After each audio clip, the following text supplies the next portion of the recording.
It really is my opinion that the media in general are so bad.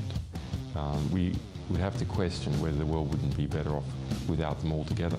Nearly every war that has started in the past 50 years has been a result of media lies. So it's time to admit that we have to go to war against COVID. Require vaccination universally. Have the military run it. If you don't want to get vaccinated, you better be ready to prove your conscientious objector status in court. And even then, you need to help in the war effort by staying home until we finally beat this thing. The world is going to end in 12 years if we don't address climate change. And your biggest issue is, your biggest issue is, how are we going to pay for it? And like, this is the war, this is our World War II. It is increasingly a country with many alternative facts. Disproving viral tweets is different than debunking a TV ad. Combating meme makers is different than rebutting newspaper columnists. And the memes are pretty powerful sometimes. Well, I would say first, it shouldn't come as any surprise that we're in regular touch with social media platforms, just like we're in regular touch with all of you and your media outlets about areas where we have concern. You shouldn't be banned from one platform and not others for providing misinformation out there. Basically, populations don't like wars. And populations have to be fooled into wars. Populations don't willingly and with open eyes go into a war. So if we have a good media environment, then we'll also have a peaceful environment.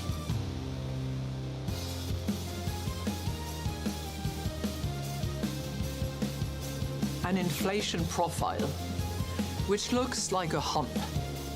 So it has clearly increased, and we know how painful it is. But we see it as a hump, and a hump eventually declines, and this is what we project for 22.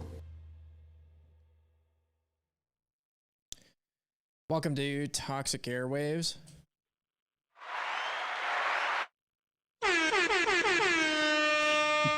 I really need to practice with my soundboard a bit. I always hit the wrong ones, and that's been a ongoing thing. But yeah, how you doing tonight, Skeef? That was it. Doing good. That was another killer intro. I liked those as always. Thanks. Yeah, no, they're really warmongering hard right now, and I don't know. How do you feel about the thought of going to war with Russia potentially over Ukraine? I missed that. They're seriously talking about that? Yeah, we had a we had a U.S. Congressperson, Republican, the ones that are no better than Democrats, go and talk about how we might need boots on the ground in Ukraine and cannot rule out a nuclear option. Jesus Christ. Yeah. It's pretty bad. I mean, Russia and Mexico are my two kind of top bets for like giant major, I guess maybe Brazil too, but like giant major countries to be the first to kind of embrace Bitcoin. And it could get pretty fun, pretty interesting. I mean, Russia, just because, I don't know, like imagine if, because they've got so much leverage over Europe, imagine if they start saying like, hey, you know, all these all new gas contracts get denominated in Bitcoin or something crazy like that. That would it'd get real wild real quick, I think. Yeah. No, I'm bullish on Russia too. They seem to be pretty friendly towards Bitcoin mining. That's one thing I've noticed, which is interesting. Yeah, that definitely seems to be the case. Yeah, I mean, I used to live in Ukraine as a kid, and so, you know, to some degree, you know, all this BS seems kind of personal, but from what I've seen, it doesn't seem like Russia wants to invade Ukraine in the slightest, and this is just more fear-mongering, more, we need to spend more money, more, you know, we need to commit violence against other countries. Well, it's more and more of this idea that what we're watching is a controlled demolition of the American empire. I mean, it's like the Afghanistan withdrawal, you know, on top of all the central bank nonsense. It's to the point, like, I'm talking to somebody and, you know, they start, you know, sharing facts and data about COVID, or, you know, oh, well, the economic impact. It's just like, I can't stand these people. I literally can't even talk to them anymore, because it's like, how, you know, 2021 is almost over. How the fuck are you still this clueless? Like, how is that possible? It just doesn't even fit in my brain. Like, these people that still think there's like a health crisis, or like that it has anything to do with people being healthy. It's completely retarded. Yeah. But if there's it's going to be interesting to see how these power games play out. Yeah, 100% agree. But if there's ever been an argument for anarchism, it's right now. I don't think there's been a better time to explain it, you know, because it's just so blatantly obvious that the nature, like, one of the biggest protestations I see with people when it comes to anarchism, they say that, well, wouldn't everybody just, you know, rob each other and kill each other? It's like, no, you know, the state is inherently violent, but normal average people aren't. And the reason is because there's an opportunity cost with going and committing violence against other people, but the state is a monopoly on violence. So they, you know, steal a bunch of resources to commit violence against people, to, you know, live under their boot and accept it. And that's just what we're watching happen in real time. Yeah. And Kaysen, I thought, had a really good framing on Bitcoin Kindergarten last week, which if you haven't listened, definitely go listen to that. That was a good one. But he, like, one of the things he, Safford, you know, his wording's going to be better than mine, but the basic idea was, like, the current state of affairs, we are absolutely guaranteed beyond the shadow of a doubt to have, like, mass murder, genocide, tyranny, like, all of these just horrific things that just destroy people's ability to flourish and prosper and all this stuff. Like, we're absolutely guaranteed to have that, you know, as things are now. It's like, anarchism is the prospect that maybe that's not necessary. You know, maybe it's like, you know, like, let's say we go down that road, like, can we really do worse than what we have today? Seems very unlikely.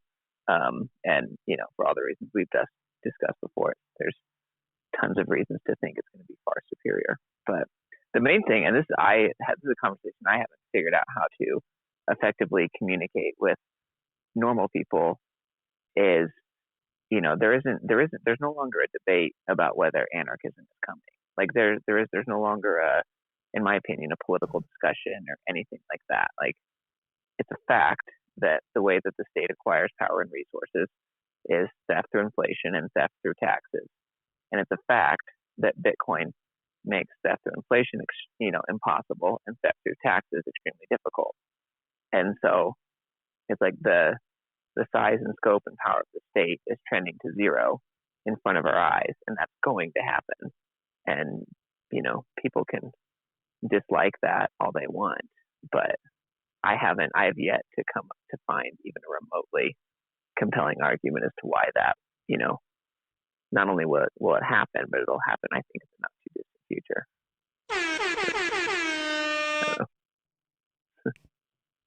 Yeah, I agree. No, that's great.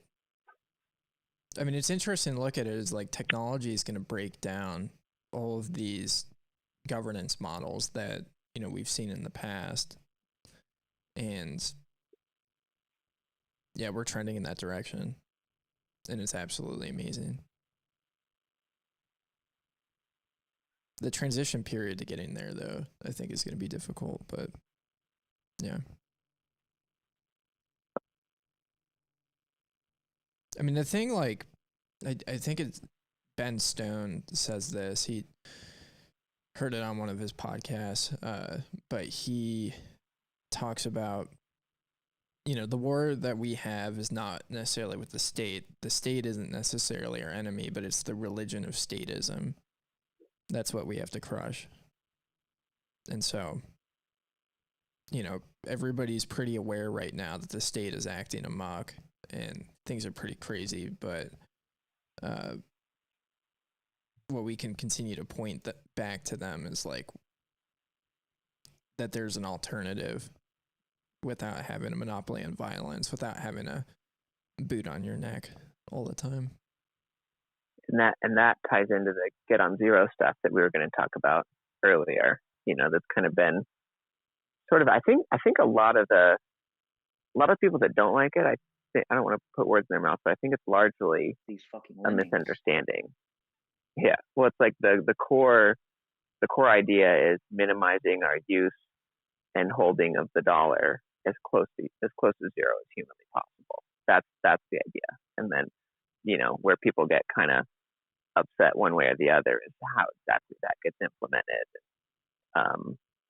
Is it, I don't know, like the trade-offs between, like some people would say, I'll accept having less Bitcoin if it means not paying any taxes versus having more Bitcoin and paying taxes. And that's kind of a philosophical argument that I sort of see both sides of. But yeah. Yeah, it makes sense.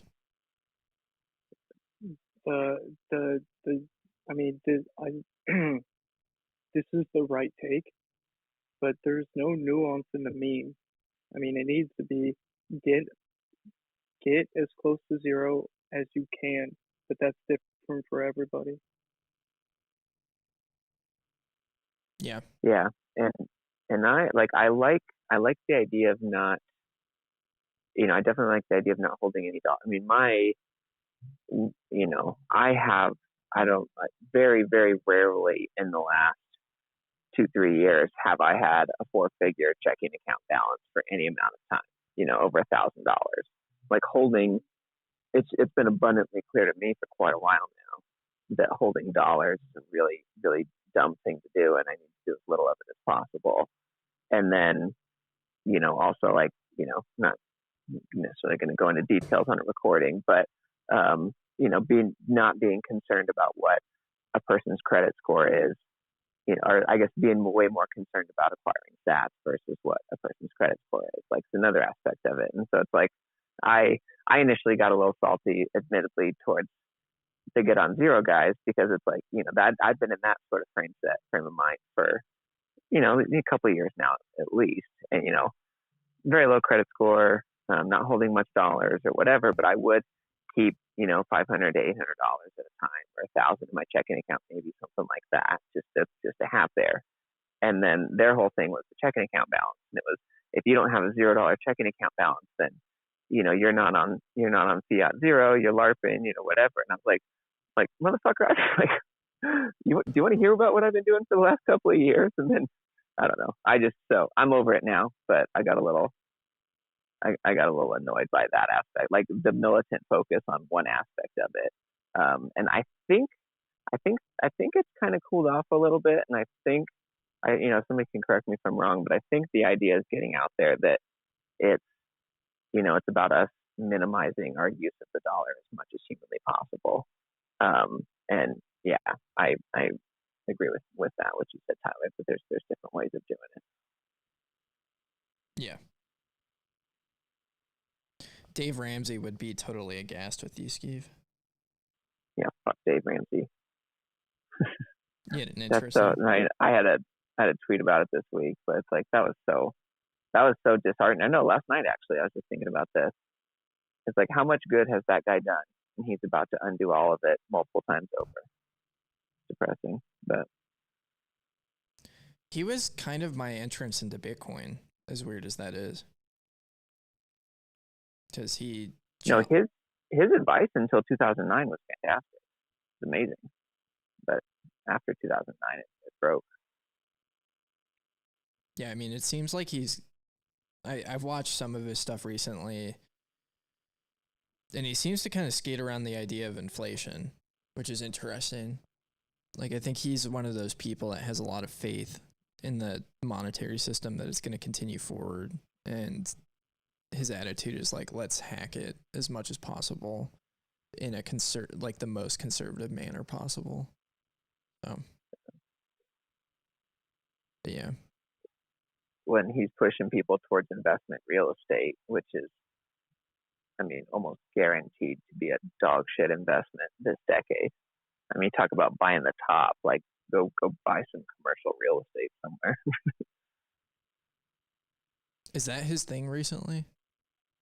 Well, he's just always, like, investment properties have always been a big part of what he pushes. You know, like get a fourplex, get a fiveplex, you know, get a little apartment building, like that, those kind of income streams as an investment. He's always been a big proponent of.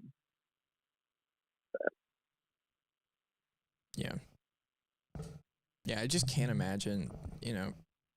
I mean, my attitude is like when I'm talking with like pretty low income people, it's just inflation is hitting them so hard. It makes no sense to go and try and get that $1,000 in savings for an emergency fund versus stacking a little bit of Bitcoin. And you know, you'll have the people out there that are like, oh, that's crazy. Look at how volatile it is. It's under 50K. And it was just at 68K. And it's like, well, you know, if you look at the dollar and the way the assets have been inflating against its value, it's been extremely volatile too. It's like the rents have gone up 30% in a year in Tucson. And it's like these people have nothing, you know, and you want them to be holding in dollars, you know, when we're heading towards hyperinflation, or at least that's my perspective right now. Yeah. Well, and it's like if you're, you know, regularly struggling to find enough money, you know, to buy food, like there's just no, I don't know what the solution is to that. It's like, because it's like you literally don't have like that savings to even invest in anything, you know, let alone Bitcoin or whatever. Yeah. Well, that's why I mean, it seems it seems that they're actually, I mean, just given reality, it seems that there is a threshold of inflation that if we reach it, people would literally choose to go and live in their cars in California and then commit petty crime and steal their food, right? Like they're literally not criminalizing it. They're letting people get away with it. So if that's the easiest way for you to live, then that's a realistic possibility. Yeah. I mean, that's a great explanation for why we're seeing right now.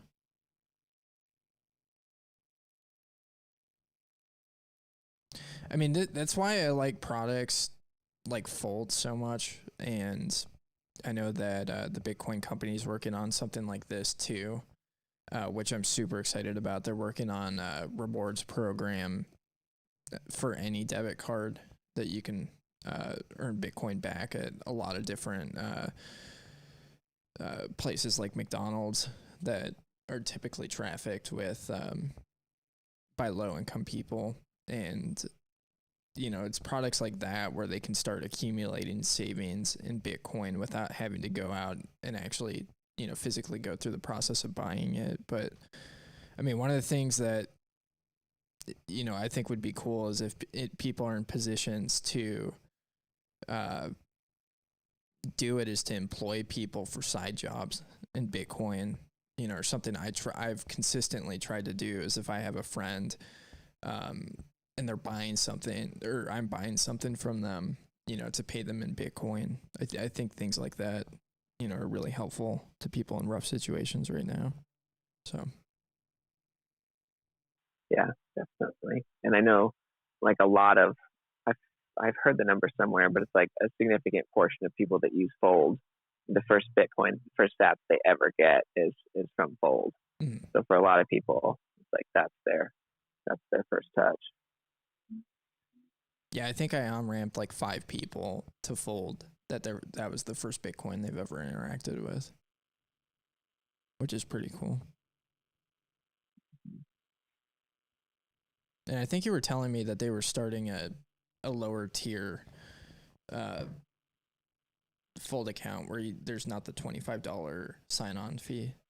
Is that correct? Yeah. Oh. Did you get cut off?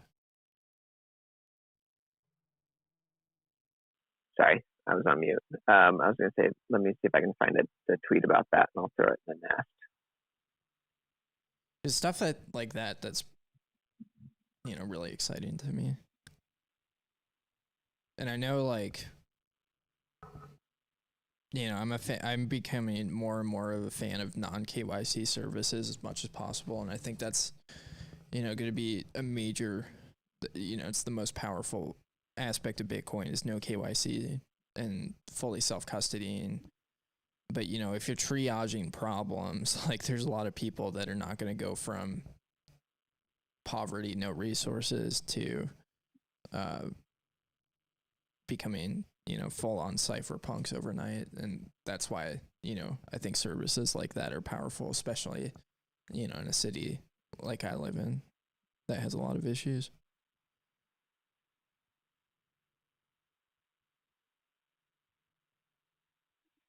But yeah, freaking Dave Ramsey. It's tragic.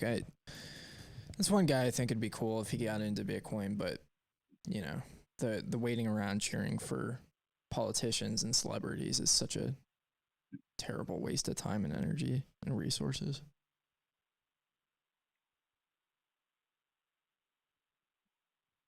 All right, no luck finding that tweet, but yeah, and Dave Ramsey, he's so primed for it because it's like all the core principles of Bitcoin, theoretically, long-term thinking, planning, being responsible, being frugal, like a lot of that stuff overlines a lot with him and his audience. So it should be a good match, but he just can't get it into his brain. Well, and he also has a giant network of financial advisors too. So he's heavily incentivized to not understand it. Yeah. I mean, there's that aspect of it, but I feel like when you're in a position of influence like he is, you just get bombarded with bullshit all the time. And so, he's a guy that has limited bandwidth. And, if you have, every time you post, you've got like 10 people trying to pump their Shiba Inu bags in your DMs or in the comment sections, it's kind of like, he probably takes that and associates it with Bitcoin of like, oh, this is just pump and dump, get rich quick bullshit, and doesn't think too heavily into it. But yeah. But on the other hand, it's the people that go through his planning that I think are a lot more primed to see the importance of Bitcoin than maybe he is. So maybe he's serving a purpose. Yeah. Yeah, well, we had to sit through some lobbying politician talk the other night. That was pretty rough. Yeah, they hosted. They put it together. I appreciate them doing that. But yeah, I don't have any interest in engaging with politics.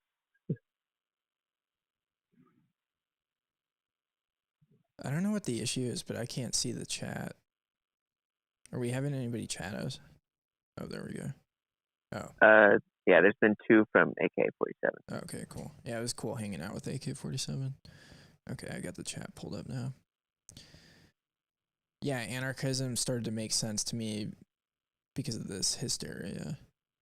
A lot of people in the church do not understand inflation, how it decreases the value of the dollar. It's because a lot of church people are statists. Yes, definitely. Well, yeah, and just very, I don't know. It's like it attracts a lot of people who find their identity in a group anyway, and so, yeah, I don't know, like kind of adhering to a lot of these ideas is sort of just an extension of that. Yeah. Did you hear what Don said? Or see? Oh, Steve lives for lobbying politicians. My favorite thing. I'm gonna go intern on some Congress campaign or something like that. Should be fun.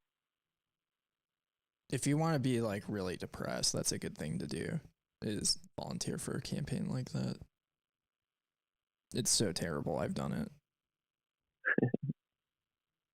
Blake Masters followed me on Twitter for some reason. Speaking of politicians in Arizona. Did you and Don last week or whatever week that was, get to cover the Compass mining space that he dunked in? Oh yeah, we covered Compass mining quite a bit last week. Nice. What's up, That was so Optimus? funny. Wait. Blake Aston still in the Compass mining space? Oh, so maybe Don wants to jump on and explain it better, but basically, so they're selling that new S19 XP, 140 terahash.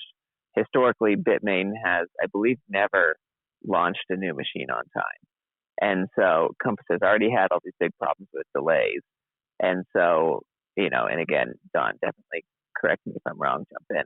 But like the question was basically, given that you've had delay problems, given that you've had logistics problems, given that Bitmain has never delivered a new machine on time, how can you, in good conscience, sell this S19 XP package for August or 8 months? I forget what the number is. 8-9 months out. It's like how is that? How can you do that? And the guy was like, his only answer was, well, people are free to buy what they want to buy. It's like, yeah, of course, but this is like, I don't know, like how can you? I mean, I think the deposit's like $55,000 or something like that. So it's like, how can you take $55,000, a whole coin, right? I don't know, who knows what price is going to do in the next 8 months, but decent chance it'll be higher in 8 months than it is today. And it was just, I don't know. I personally, I don't think Compass is a scam, but I totally would agree with that sort of argument from Don. And we got Ephesians here. I know he's always down to talk about Compass. I was gonna ask if that's who we were talking about. Yeah, I mean everyone knows. Yeah, I think they're a fucking scam. I was just basically paraphrasing Don's argument or question in the comment or in I can't talk, in a space that they held a couple of weeks ago of the S19 XP package. Like basically, how can you sell this thing in good conscience? Like there's no fucking way it's getting delivered in August. Well, dude, I mean it's the same thing with like, I would at least have some respect for Compass if they said, hey, we are not accepting new customers or selling new contracts because we've done the math and at current prices, if you buy anything from us right now, you'll never break even. So we're not going to sell anything to people who are not going to ever be able to break even. But they're not doing that because they don't give a fuck about you making money. They want you to get wrecked. I suspect they want you to get wrecked so they can buy your machine back for really cheap. That's what I think that they're angling at. Yeah. But if you want to, you can spend almost 42 million sats on a used S19 on right now. Well, I tweeted that at Ephesians today. So that's the other thing. These machines are used. You might not even get half a year's worth of revenue out of it. You might get so fucked. Yeah, I mean, I'm less worried about that. I mean, the S19s are still pretty new. I suspect. Dude, these aren't even Compass facilities. They license out to other facilities. Now you have to deal with like geographical risk. And if you're mining in Canada or Russia, now you got to deal with political risk too. It's so stupid. This is true, but I'll take Russia over U.S. any day of the week. I would not want shit hosted here. Yeah, until the Russians are like, oh, I mean, he won't know if we just swap out his machine. He doesn't check his pool. Yeah. In that, I should clarify, in that kind of custody environment, obviously, doing it yourself here in the U.S. is, I think, probably as good as it gets. Yeah. That miner that you were talking about selling for, what was it, 4 million cents? Hell yeah. There it is. Thanks, Hobo. Was that Compass selling it, or was that somebody trying to sell the Compass miner? And that's yeah. So it's a little bit. My understanding, what I was told, I forget who told me this, but I saw on Twitter that they basically what they do for those used ones is that's somebody that bought one from them reselling it. And then what Compass does is says, okay, this is the max price that it can be set at, which is like a parameter. And so I haven't verified this, but what I was told after I was talking shit about it is that that's just the max. It doesn't actually sell for that much, I don't know. But even like Ephesians did the math, even 30 million sats, the chances that you're going to ROI in the next 5 years is extremely low. Yeah, Essentially zero. It's functionally zero. Yeah, it's short of something like catastrophic happening to the Bitcoin hash rate that we're not predicting. You're not going to break even with an S19 in 5 years. Yeah. It's Hey Israel. guys, what's up? I won't. How's it going? I heard the good bong rip as I came in. It was often in MySpace, someone pulls a bong rip and the line is bong rips and buying the dips. This is the toxic 25. Call it. Nice. I like that. It's not a good. About to light a joint, not like a proper joint, not like what Ephesians smokes. You mean a cigarette? Yeah. I'll be honest. I'd never heard of mixing tobacco into your joints. You've been hanging out with two fancy people. The reason why Compass lets these miners be sold way overpriced is because they're taking a percentage of the sell. I mean, they're so desperate right now that they're just willing to let anybody get screwed over. Steve, did you say that the Compass is taking pre-order sales on S19 XPs? Yeah, they have a package that they swear will be online in August. I believe August is the date. But, yeah, that's what. Because that's what I need to find.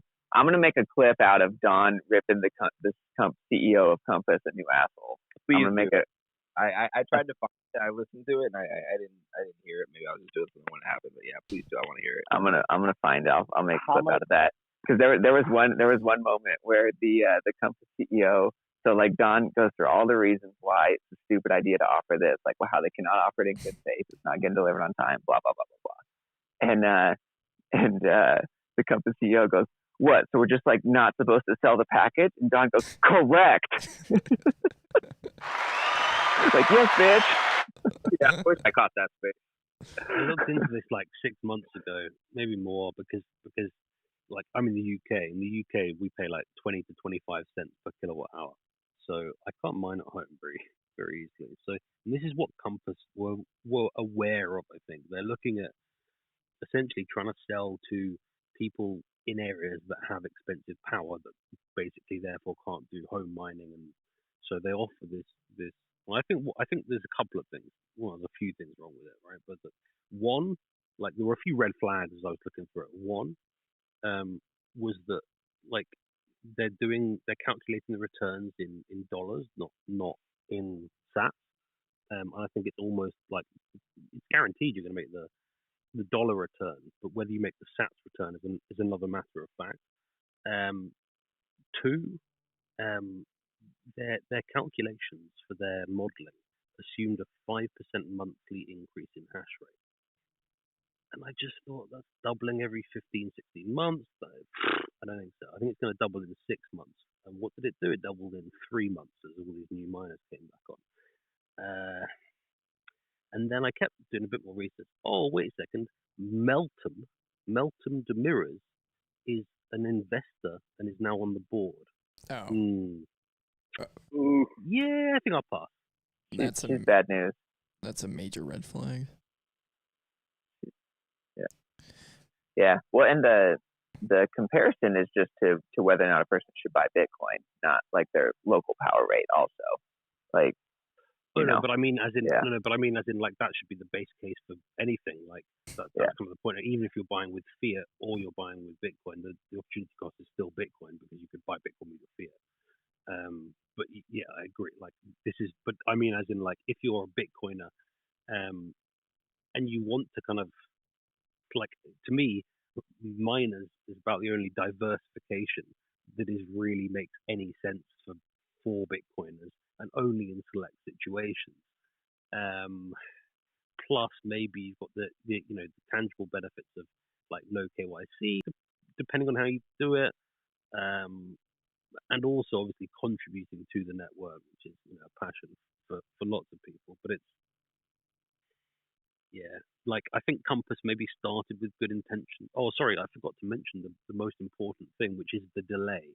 And I said to a friend of mine, I think bought a couple with them. I said, look, if it's delayed by a month, probably no big deal. But if it's 3 months or 5 months, then this makes a serious difference for a multitude of reasons. Not just because you're delaying your start time for earning, and obviously the block subsidy gets reduced in 2024, so you're cutting your chance of earning during the 6.25 era, but also because other people will be deploying miners over that time, and so your proportion of the total global hash rate will be decreasing over that time.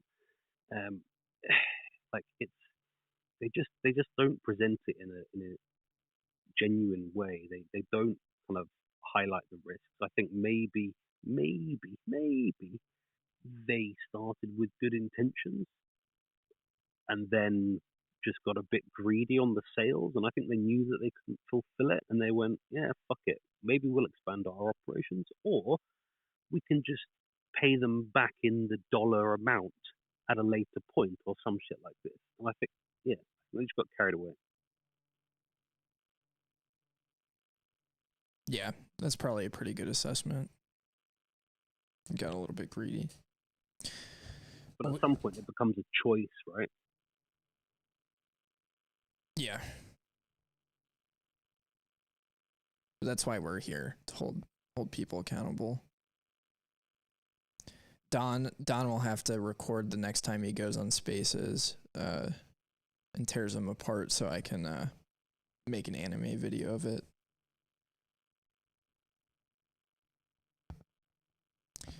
We got some shit talking happening in the chat. Skeeve, I don't know if you saw that. I need to check this. Don a while back said that you live for lobbying politicians. Yeah, that's one of my passion projects. Oh, Don said he was going at Compass today. He approved of my paraphrasing. Yeah, Don says hash rate has doubled since some of these people ordered miners from Compass. That's pretty unbelievable. Yeah, that's probably true. Yeah. Damn, that's fucked up, but I believe that. That'd feel so shitty. Oh. Yeah, dude. Like Compass. Here's the thing: is like Compass is a mining company. It's not, they don't understand this shit. Like it's what I mean. Like Compass must understand the concept of the difficulty adjustment. Like they're not rookies. They're just preying on people. I think they understood it. I think there's two ways. Like one, maybe they're just trying to sell to, like to Fiat maximalists, in which case like they would be happy kind of with the situation. But I don't know how many Fiat maximalists are looking to get into Bitcoin mining specifically. And so I think it was just a greedy play. I mean, and I'm convinced. I'm completely convinced that Compass is lying when they say that these miners are just like sitting in some warehouse, like just waiting to be turned on. It's like bullshit. They're mining with them somewhere. Those machines that are supposed to be on in South Carolina. Exactly. I don't know where they're using the finance to expand their operation. Yeah, like I don't know where those miners are, but I know one thing for damn sure: they're not off. Like all those miners have little green lights running on 24/7 and are whirring. I guarantee you, every fucking one of those miners is turned on. Also, I wonder where the price would be today. I mean, as in like the fiat price, not something I often talk about, but if a load of plebs this year had bought Bitcoin instead of buying miners, where would the price be? That's a good question. I mean, I'm not sure how much. Like, I'm not sure how much that would have. Yeah, I can't imagine plebs move the needle on that. Yeah, I mean, like, I don't think it's the plebs moving the needle on that. It's just, I just feel so awful for these people who got wrapped up. I mean, on some level, it's kind of their fault, right? Because like they went with the hosted mining custodian, which is like obviously retarded. Just I mean, there probably aren't this many, but let's say there's 100,000 people bought an S19 this year. Let's say I'm probably off there, but let's say 100,000, and they paid 10,000, and they paid 10,000 each for it. Well, that's $1 billion. Yeah. Well, Let's say it's a tenth of that. Compass just stole $100 million from people. If it's a tenth of that. And I guarantee you, like, I mean, I can't guarantee it literally, but like, I'd be absolutely shocked if Compass's game plan is not to intentionally delay miners so people get behind the difficulty curve. And then Compass gets to come in and say, "Oh, we're so sorry, like we didn't see this happening, but because we want to make it up to you, we'd be willing to buy your miner back for 30 cents on the dollar or something like that. Yeah, those miners that you bought for fucking 40 million sats from us, we'd graciously buy them back from you for 15 million if you want." And then they're going to sell them at 30 million sats because actually miners have gone up in value. I don't know. I feel like I suspect that there is a serious like ASIC price crash coming. I was talking about this today on Twitter. Like ASIC prices That's right why now. I'm waiting to buy next year. Yeah, ASIC prices right now don't make sense, and I'm really not good at math, and I see this. So I can't imagine that there are not other people who are talking about this right now. Is that why you get the ratio the wrong way around on your joints? Dude, this is supposed to be the only good take you have. You're supposed to be I'm just smoking a nice joint right now and thinking about like how much you'd hate this and how funny it might was. I would definitely roll my own. I don't know. I'm pretty bullish on ASIC prices. I think they're going up. Well, I think they're going to go up in U.S. dollars, but not in sats. Like they're going to go down in sats by a lot. That's fair. That's probably a good like estimate. everything goes up in U.S. dollar, dude. Like fucking corn is going up. Use the right unit of account, guys.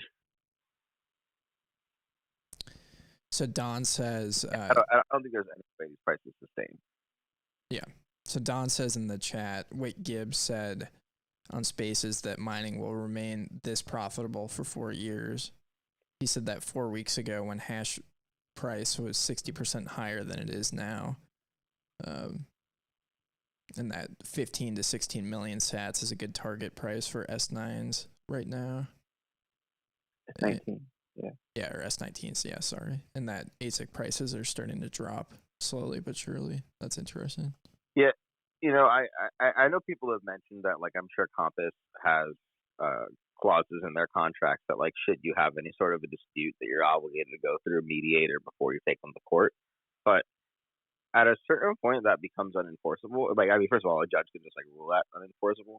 But then, like, also there's the concept, like, there's the risk for Compass of a class action lawsuit, which I don't see how they get out of that. Like, I do not see how. Again, if it's denominated, if the lawsuit's denominated in dollars, then they probably still win. That's the point. Like, maybe it's just. I think it's basically a scam on people who use Fiat as a unit of account, pure and simple. Oh, that's possible. I mean, it's also not impossible to me that Compass themselves are Fiat maximalists. I mean, I wouldn't rule that past them. Like, it is entirely possible that they are selling all of their Bitcoin and they're just stacking money and they think that they're fucking geniuses because like they are those. They strike me. Melsom's going to be a Fiat maximalist, right? Well, they strike me as those types of people, like they don't strike me as people who are like ideological Bitcoiners. Like they strike me as suits. Hey, Ephesians, can I ask? I thought the Compass thing was over. I thought they made amends or something. No? No. Wait, but they hired that super authentic Texan girl to do their social media, right? Like she's Bitcoin through and through. Like she has a podcast and everything, yeah? Did that happen? I'm not following. Yeah, like, I mean, like I don't know what's worse, Compass hired her or the fact that she's got a podcast. Yeah, I mean, it's kind of unbelievable, right? And then, like, it very much shows their hand because, like, Compass is in this situation where a huge percentage of people in Bitcoin are extremely critical of them, if not outright calling them a scam. And their solution is, let's hire a bunch of big titty bitches to do propaganda for us on Twitter. Not let's see if we can make things right with our customers. Not like let's try to fix our business model. Like let's hire. We need to acquire the blonde Bitcoin podcast. Yeah, that's what we need. Yeah, dude, it's like the fucking Red Bull chicks at a monster truck rally. It's fucking retarded. And the best part of it was that she went and posted an NFT to really solidify how how knowledgeable she is on this topic. But it's funny you bring that up, right? Because you look at these people who work for Compass, like the social media guy, and like all these like Lily seems cool though. Like I'm surprised she went there. Like she's like the privacy one, like Lebanese or something. Yeah, I have to say I'm extremely disappointed in Lily for this. Like, I mean, like I've generally found value in Lily's account as somebody who's like not super technical. I've like learned some interesting things from that account. But and I understand that she's like any thought at the end of the day, she's a girl with big titties and a big booty who fucking gets on Twitter and posts pictures of herself. I get that, and if she wants to stack stats that way, I can respect that on some level. But she does like bill herself as this like cypherpunk ethos type fucking person, and here she is shilling for this just obvious Ponzi scheme. Like it's I would say it's unbelievable, but it's not. It's very believable. Yeah, Lily has some really good weather takes. I'll give her that. Yeah, no, I mean I would tune in for the daily weather.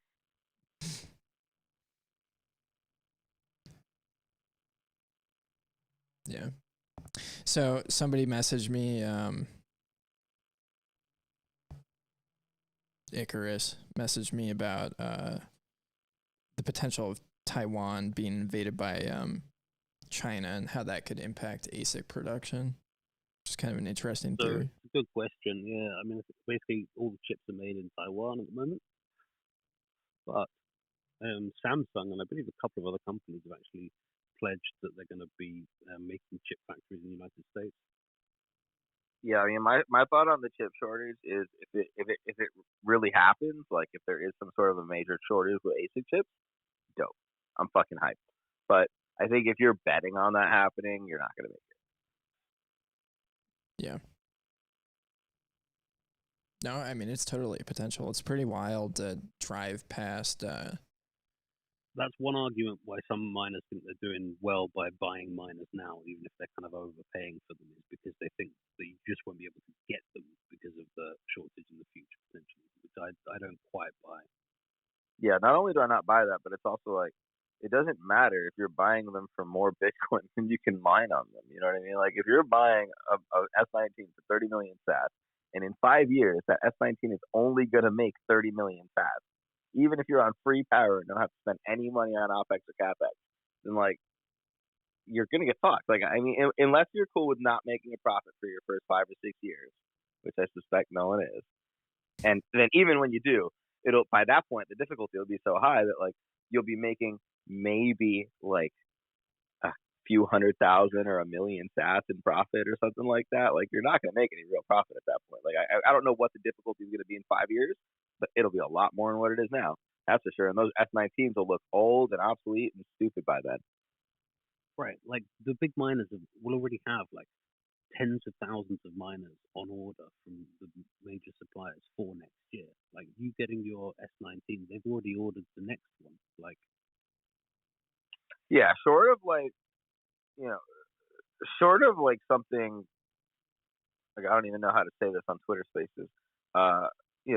Short of there being like fires or other catastrophic incidents at like major mining operations and manufacturing facilities, like, the difficulty is going to continue to go up a lot. Bang bang. Yeah. Yeah. To quote, the brother from New York. Yeah, everybody's favorite Bitcoin maximalist. Fuck Pomp. He's gotten really bad recently.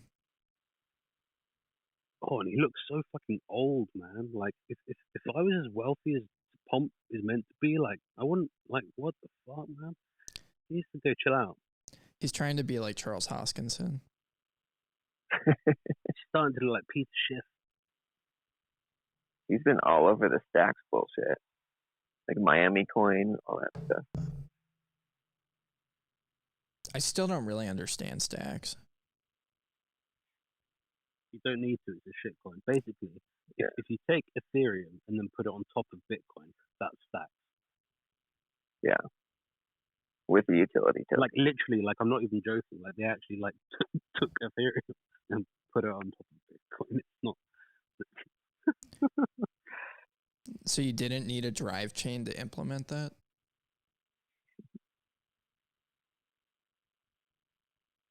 Just like those shitcoins, no one's actually driving. Don, you popped up here. You got anything for us? Yeah, give us a rundown of the S19 XP and why we should all buy the package. No, fuck that scam. I was going at one of these fuckers from Compass earlier. So they've got the way their setup works with like mining facilities, like say the Russia one. Well, the facility in Russia is its own separate business entity. So Compass goes to them and basically says, "Hey, we want to reserve all this rack space." Well, that company sits there and runs miners. As Compass gets paid, they're supposed to go to that company in Russia and say, "Okay, those 10 miners, let's exchange, start directing those paths to us." So if you're buying a miner to be hosted at a Russia facility from Compass, you pay Compass, and then Compass then goes to the fourth party basically and says, "Okay, bring those online." Well, the company in Russia has really no incentive to get those rigs online in a rush.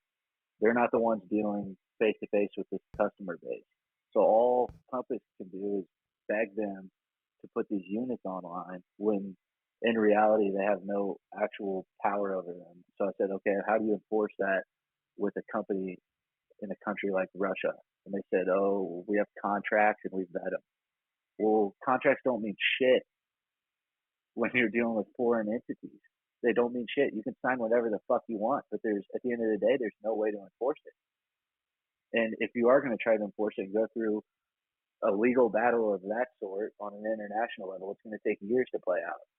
And it's absolutely hilarious that either Compass fakes that they don't know that's the case, or they're actually naive enough to think that they can just pursue a legal battle against a company in Russia to get these things online.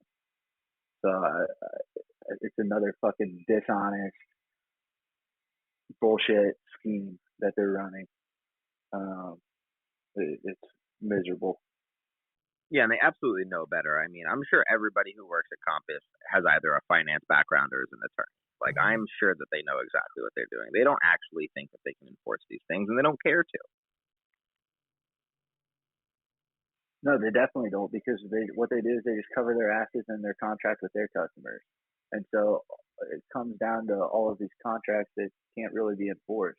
So as a customer, you have no way of going after them because you signed on the dotted line underneath all this writing that you didn't fucking read. Yeah, that's the thing. Is like if you look at the way that Compass's business model is structured, Compass's business model is the perfect structure for if your intention is to rug pull. Now, I'm not saying that their intention is to rug pull, but I'm saying that they intentionally structured their contracts in a way that is literally optimized for rug pulling. So I'm not super familiar with what Butterfly Labs did, but from the very surface level understanding, it sounds kind of similar.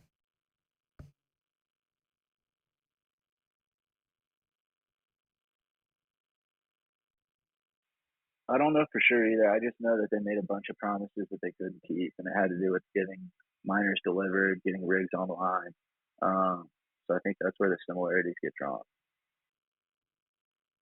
Yeah.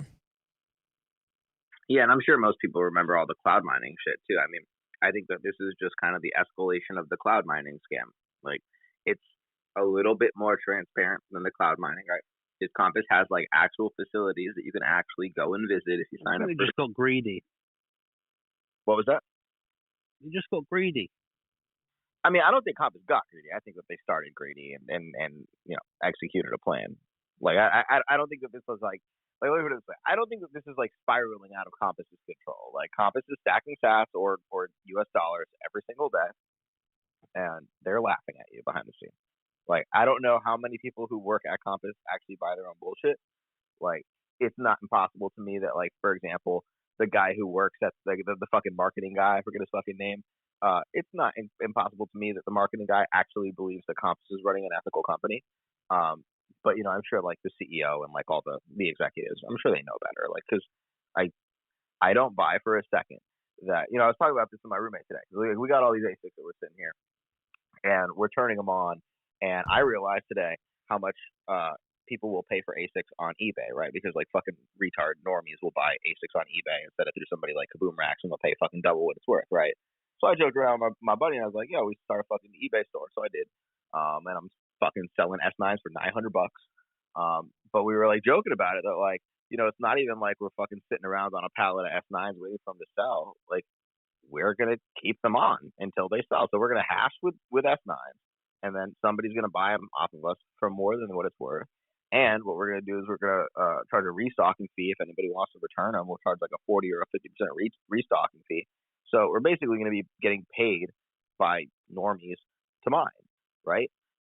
That's what Compass is doing, except they're actually doing it like what they're doing is even worse, because Compass is like shilling themselves as like some sort of a like trusted host that is going to be able to like take in your miners and run them for you, and you're going to be able to like stack sats like non KYC or whatever, and it's just all nonsense. Like there's not a chance in hell that Compass Mining is just letting these miners sit in some fucking warehouse. Like it makes no sense financially. Like it doesn't cost you like if you already have all this electrical infrastructure and you're sitting on a gazillion miners, and you're, like, why would you just let them sit there? Like, they can make you money every single day.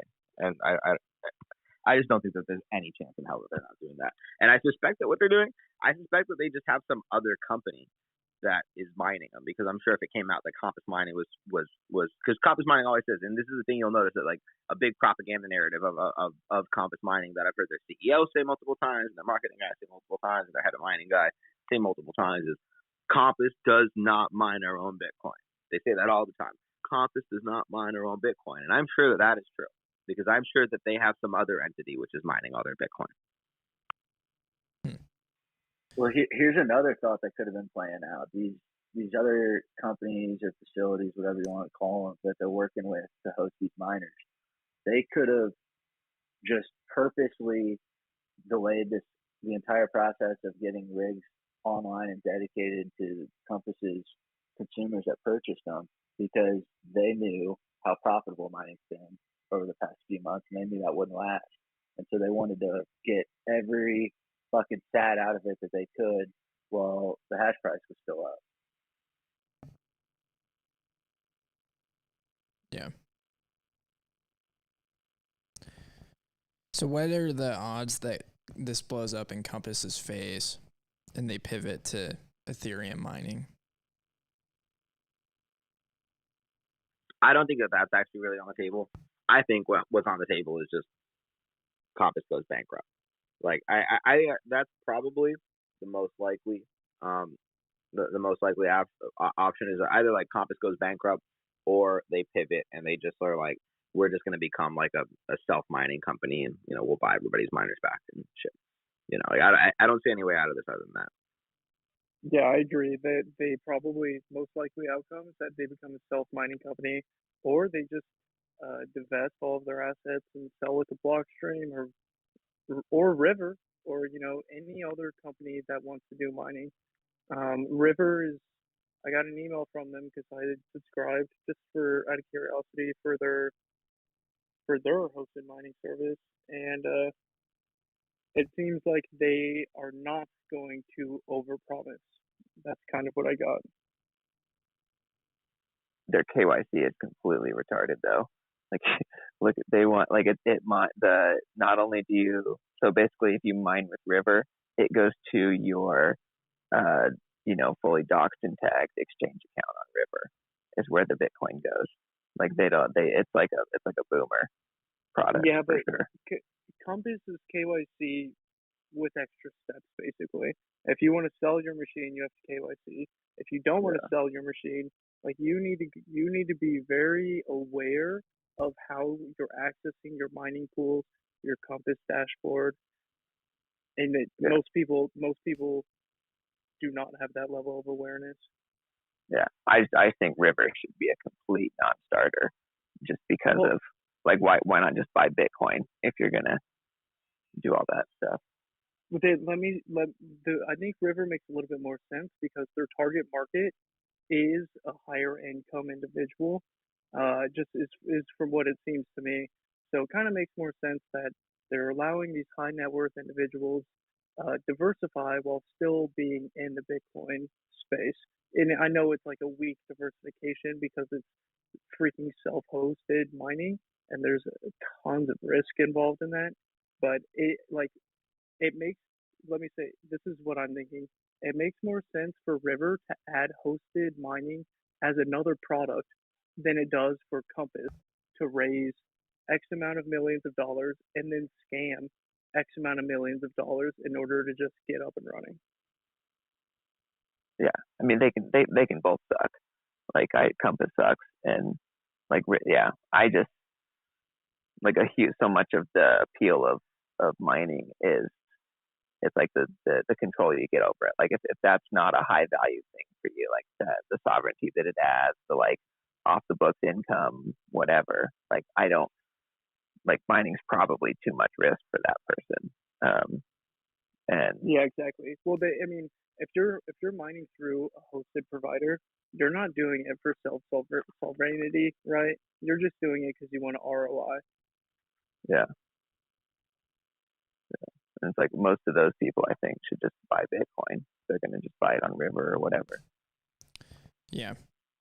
I wonder if River is going to start mining a mining facility in El Salvador. Well, aren't they partnering with Blockstream? So if Blockstream is going down there, then maybe there's an opportunity for them.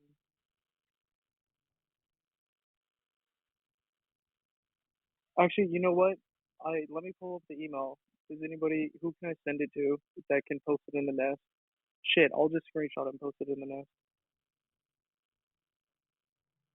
You know, I remember seeing like something about the all this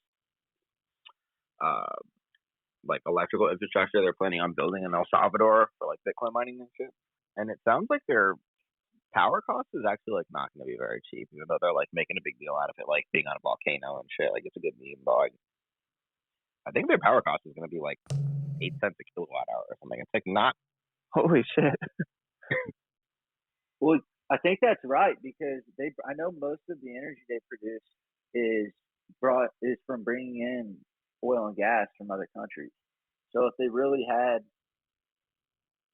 the availability to access a ton of cheap energy, you think they'd already be utilizing that, but they're not. They're bringing it in.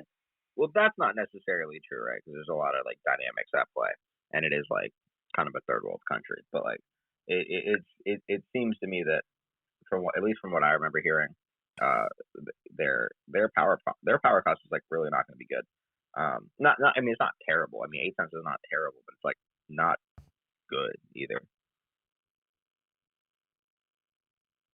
I think one place to keep an eye on down there is Ecuador. They've got a shitload of hydroelectric power, and they've got a shitload of hydroelectric capacity that's being built out right now too. I forget what the number is, but it's something crazy. Yeah, let me look real quick. That's interesting.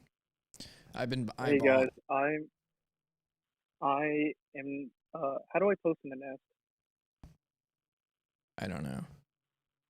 I think usually you can share from the tweet, and then it gives you an option to put it in there.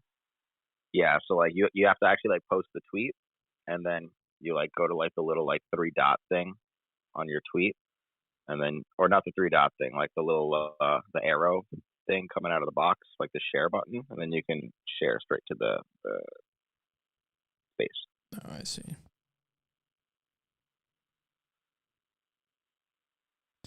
Yeah, I've been eyeballing a spot in Arizona that I found. I was just nerding out on energy prices, and we're sub 6 cents in a little town in Arizona.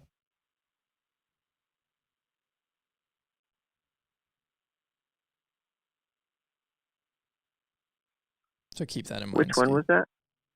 Okay. Yeah, which one? Or I don't know if you want to say. I'm keeping it close to my chest.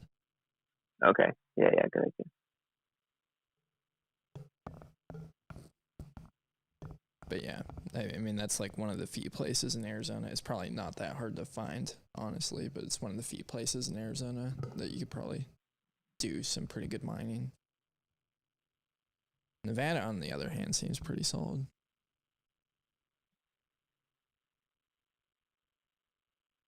Oh, one thing that we didn't talk about yet is Julian Assange. That's some crazy shit going on right now.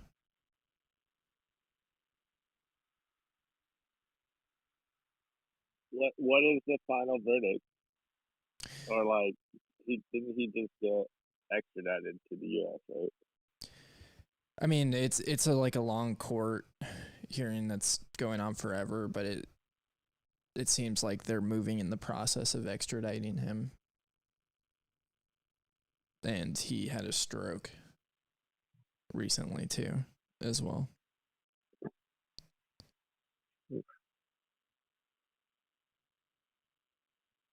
Zorn's pissed I won't tell him about that town in Arizona with the cheap electricity.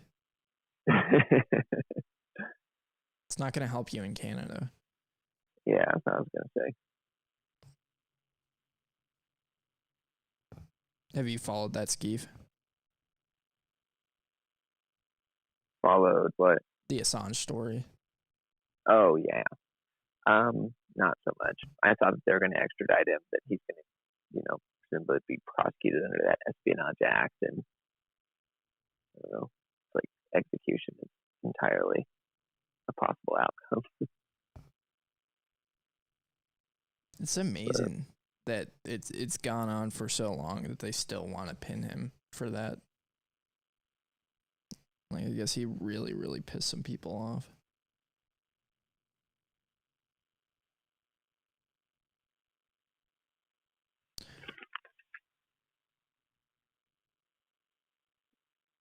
I mean, it makes sense. I mean, Assange is like one of the people most responsible for the collapse of their narrative, which is like the most important thing they have, because it's like a giant house of cards and everything's built on lies.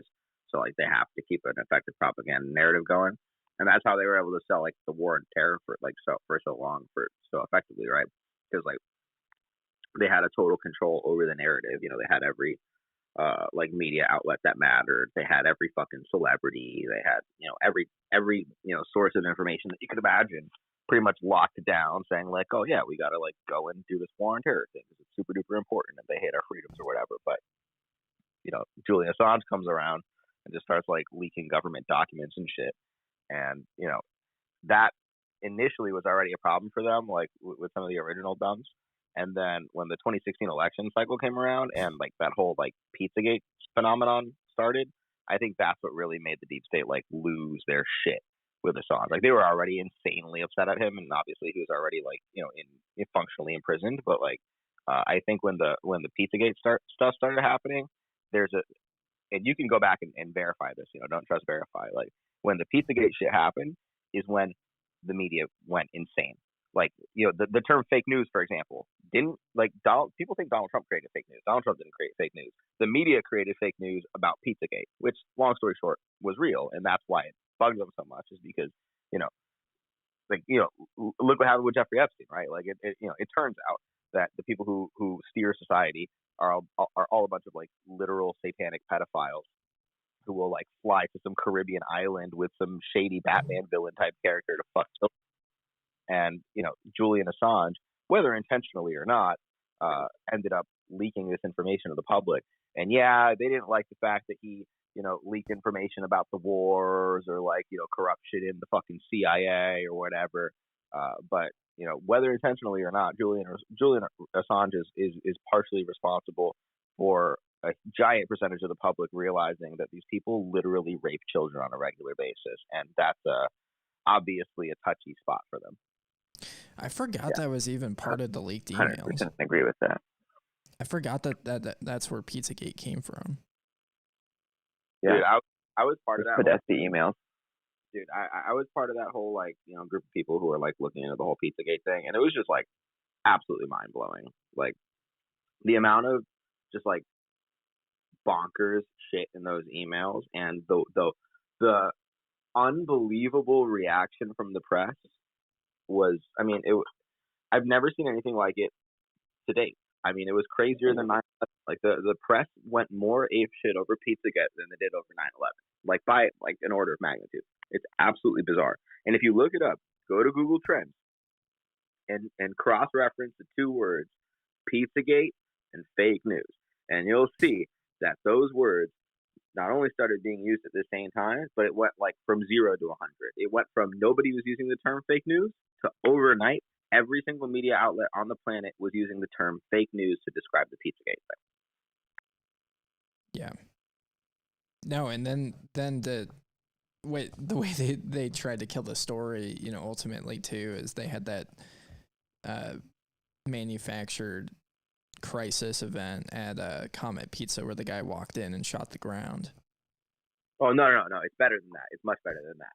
So this guy shows up at Comet Pizza. The night before he shows up at Comet Pizza, I don't know if you guys know this, but there's video, like street video cameras, like surveillance cameras, like all over Washington, D.C., and you can view them publicly. Like there's websites where you can like watch the live feed of these like surveillance cameras all over Washington, D.C., right? So the surveillance camera that just happens to be on the street corner in front of Comet Pizza and facing Comet Pizza, the night before the dude with the gun shows up, it just happened to move in the opposite direction. So the camera no longer covered Comet Pizza. It had never moved before that, and it never moved after that. But, the night before the pizza guy showed up, the shooter guy showed up, the camera just happened to move away from the restaurant.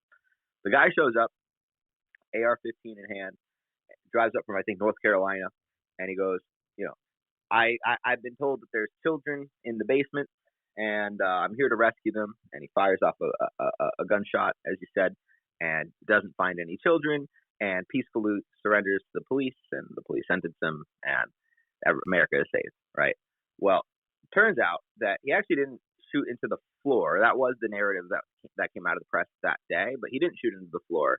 He actually shot into a door that, he allegedly says that, he thought like the kids were behind the door or whatever, right? Which is weird, right? Because you think there's kids behind the door, like why would you shoot it? But he shot into this door, and like a week after this incident, the guy who owns the pizza shop, this guy James Alefantis, was interviewed by like some local news reporter or whatever, I don't know, ABC, CNN, whoever the fuck it was, and they're like touring through it, and he's got this weird ass energy, and he's like, yeah, it was so scary. Like this guy came in with a gun and he was yelling about kids, and I didn't know what to do. And look, he even shot my computer. And he takes the news crew over to this door, right? And it's this big fortified metal door with an electronic key padlock. And he goes, "This is our computer room." And he punches in a fucking key code, and he opens this big fortified metal door.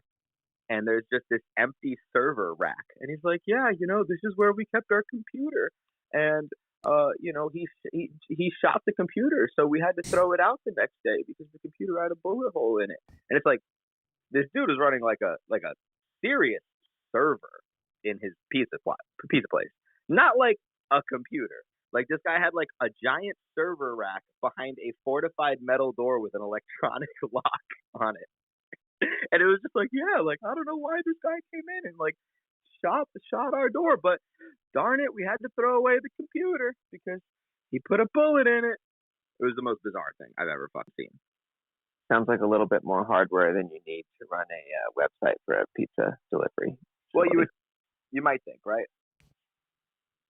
Totally normal. Dude, and the other amazing part about there's a million things, but like one of the most amazing parts about the Pizzagate thing is, I'm sure many of you remember, a huge part of the propaganda narrative was all these crazy people believe that there's children being sex trafficked by Hillary Clinton in this pizza place's basement. And get this, it doesn't even have a basement. This was every single person on TV was saying this, that these people think that there's kids in the basement and that there's no basement, right? Well, me being not completely retarded, figured, hey, Washington D.C. is one of the most like heavily recorded like records cities in the entire world, right? I figured, let me just look up the fucking building permits, right? So I look at the building, and it's a fucking, if you look at the building that Comet Pizza is in, right? It's a 2-story building, right? Like there's the first floor and there's a second floor. But I looked up the building permit, and what do you know? It's listed as a 3-story building. Now there's two stories above ground, and there's 3 stories in total according to the building permits. And I'm not an architect, but I'm fairly confident that means that there's 1 story underground, which in I believe in the English language is referred to as a basement. So it turns out that there actually was a basement, which nobody was even making the claim that there was a basement. Like this was just like some weird disinformation thing. Do you know the word basement? The word basement literally has the word semen right in the middle of it. Mind blown. Yeah, it's insane, right? Like I think it was a terrible joke. Years and years ago, I made the joke. I don't know if you heard the case about this guy called Joseph Fritzl in Austria. No, I've never heard of him. Oh, like it was terrible. Like so basically he kept his daughter in the basement and impregnated her multiple times in a locked basement. And so the joke was that Joseph Fritzl really puts the semen in basement. That's pretty it's cold. A terrible joke. I know it's really bad. I apologize to everyone here. I apologize. That's rough. Hey guys, the overview on river posted mining just got posted in the nest. If anybody's curious, thanks for doing that, Tucson. Yeah, no problem. Yeah, I mean, how's it going, everyone? Who's talking? So, anyways, to add on to what Ephesians was saying, one of the weirdest stories was somebody who actually contacted Elefantis for a statement. And he reached out to him and said, you know, everybody has their version of what you did or what you allegedly did. So I'd like to get your story. And Elefantis himself contacted this guy, sent him pictures of his family, and just basically warned him, like, you know, in a very just a very creepy way of like, hey, you know, I know you're in Houston, but you can be touched, essentially. And this guy actually contacted the FBI, and I never heard what came of it. I know his channel got canceled on YouTube, but that was really terrifying because, you know, this guy had a lot of power to actually immediately send surveillance photos of your family, you know? Well, dude, a lot of people forget that, you know, one of the big things that the Pizzagate people, you know, first kind of realized about this guy was that before any of this Pizzagate shit happened, James Alefantis was in GQ's magazine top 100 most powerful people in Washington, D.C. list. And the official story was he owns a pizza shop. And he's like in between like Henry Kissinger and Colin Powell. And they're like, yep, he owns a pizza shop. Wow. That's it. Yeah, not to mention, you know, Washington, D.C. is notorious for its tunnel system as a means of, you know, security. And the fact that it was connected in a ways to like Best of Pizza and all these things. I mean, there were channels that were investigating on their own, you know, the floor plans of both buildings and also the connecting tunnels to both establishments. And it was such a deep, dark rabbit hole. I mean, I'm almost 40, man, and the one that got me was Franklin Savings and Loan. Before that one, you know, Conspiracy of Silence, which got canceled on Discovery Channel. So when this came along, it kind of pissed me off, and I had a very hardened view towards QAnon because I was like, where the fuck were you guys in 2003? So it's just one of those things, man. I just can't explore those rabbit holes anymore. Yeah, it's honestly like it's really not good for your mental health to go down these rabbit holes because like the truth of the matter is that yeah, these people are engaged in highly sophisticated international conspiracies to traffic and rape and torture and murder children, and they've been getting away with it for like certainly decades, probably hundreds of years, possibly since the beginning of time. You know, and it's absolutely maddening. I think it's a pretty good thing to like know it's real, but like going super down the rabbit holes is like frankly not good for your mental health in my opinion. Yeah, and not to mention the LARPs come out of the woodwork, you know, all these former Intel, former Navy SEALs, all these other, you know, Joe Schmoes that come out of the woodwork saying, you know, we're starting a campaign to rescue, and look, we found this obscure hideaway in New Mexico. And it's like, man, dude, even if you were to uncover anything, it's such a tiny fractional minority of what exists that, you know, it just makes people feel good. And that's why I couldn't stand David Seaman, who was raising all this money. I didn't like that fucking cop. What was his name? Eric Cappy. It's just like, fuck you, man. And I can't believe the people that sent him $70,000 of their own hard-earned money. And it's like, what is this guy even doing? He's not actually uncovering anything. He's just acting like an idiot on TV, suggesting all these names with no evidence whatsoever. That dead man drop never came to fruition for anything. So it's just one of those things, dude. Yeah. Well, it's just another argument for why the state hates us, and we need to get rid of it. And it's an argument for like Bitcoin is how we defund the fucks, because it's the only. I mean, what you think you're gonna vote, John Podesta out of office? You're gonna vote, it's fucking retarded, and it's like the absolute only language they understand ever is power, and it's like we've talked about a lot of times on here all the ways that Bitcoin makes their ability to accumulate power and resources trend to zero. And it's like that's the only thing that stops this kind of stuff is their ability to have power and their ability to accumulate resources going away. And yeah, I haven't tried to reason with one of them, but I'm going to guess it wouldn't go too well. Well, speaking of trying to reason with one, Skeef, I heard Ted Cruz. Because they would die. I heard Ted Cruz offered you an invitation to volunteer for his campaign.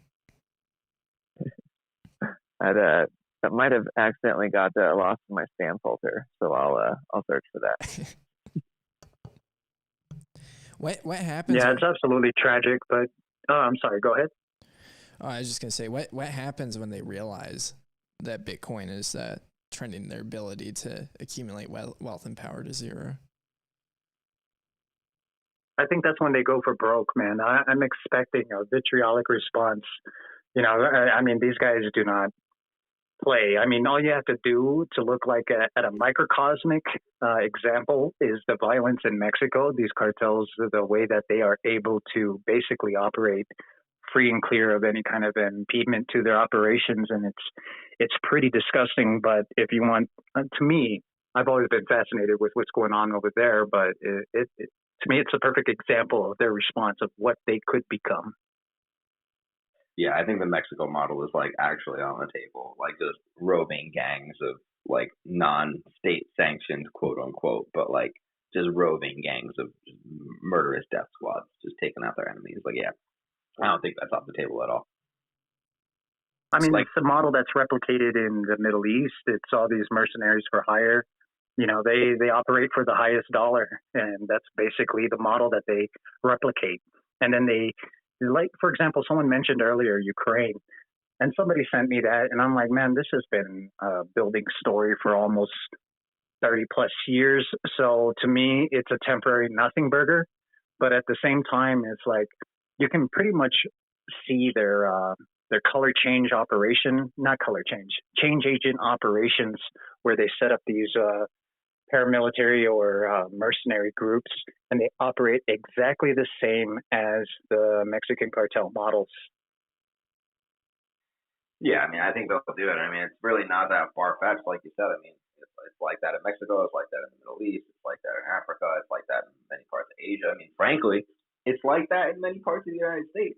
There are many parts of the United States where like violence is extremely normalized. Like, I'm sure a lot of Bitcoiners don't live in those parts of the United States, but it's not uncommon for let me put it this way. There's a lot of people in the United States who would kill somebody for like $2,000.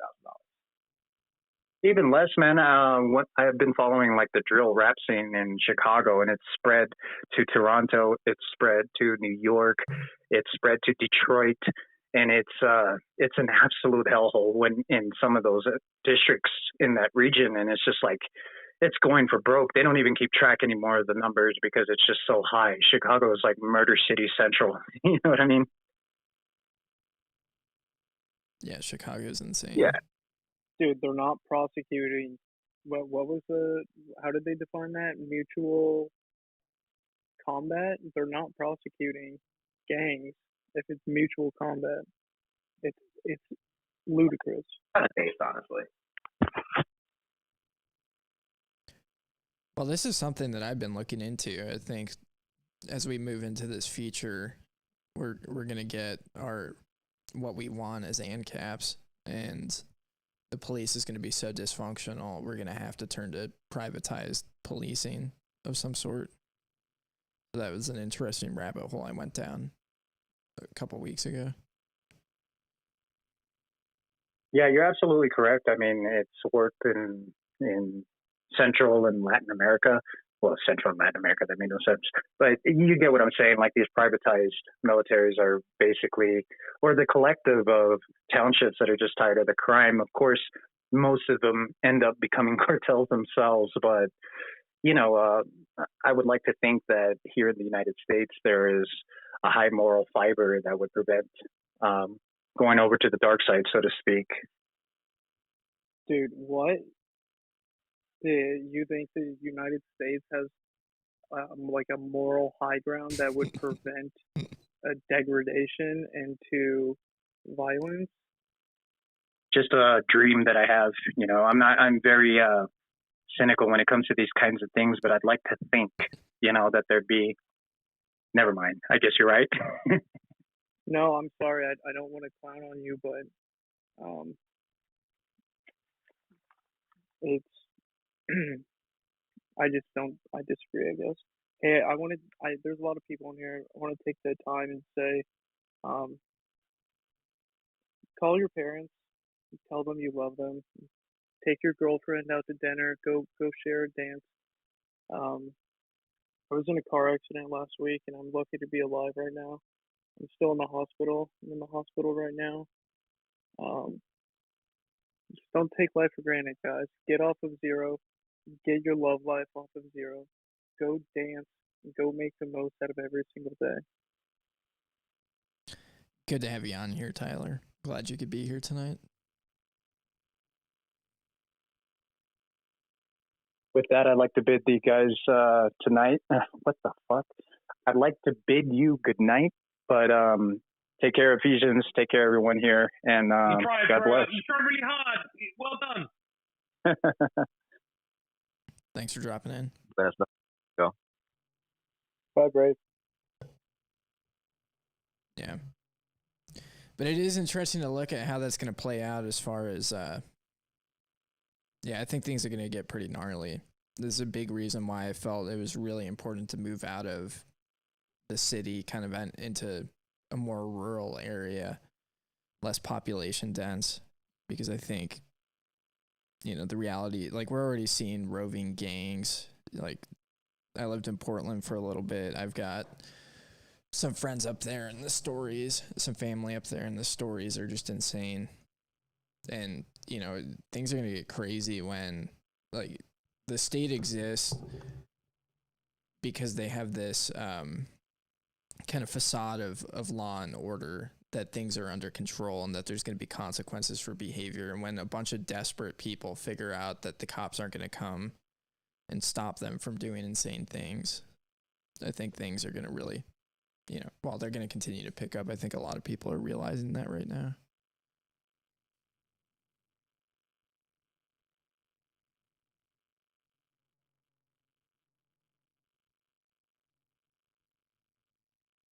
Tucson, I don't know if you share the same concern, but Arizona's fucked for water, my friend. Yeah. Fortunately... Yeah, go ahead. Fortunately, in Tucson, we've got like 100 years of groundwater, so we're doing good. But yeah, up in Phoenix. Dude, that's impressive.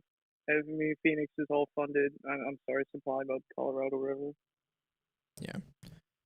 It's funny. We've got water in Tucson and absolutely no industry, and Phoenix has no water and tons of industry.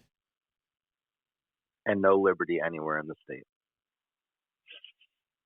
You bite your tongue. Aren't you the guys with the who's that sheriff who makes the inmates wear pink? Isn't that you guys? Yeah, that's a Sheriff good point. Joe. Hey. That's part of Phoenix. Phoenix sucks. That is a really good point, though. As far as No, Trump pardoned him. You lay off of Sheriff Joe. As far as like shitty Arizona politicians, Sheriff Joe and John McCain, those are like the two. John McCain sucks. I have to say though, like I do kind of like the idea of making inmates wear pink. Like as somebody who's been an inmate before, like I can just understand how much that must off.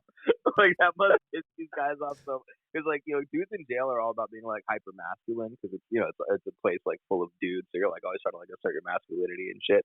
And there's always like concern about being perceived as there's always concerns about being like perceived as a bitch.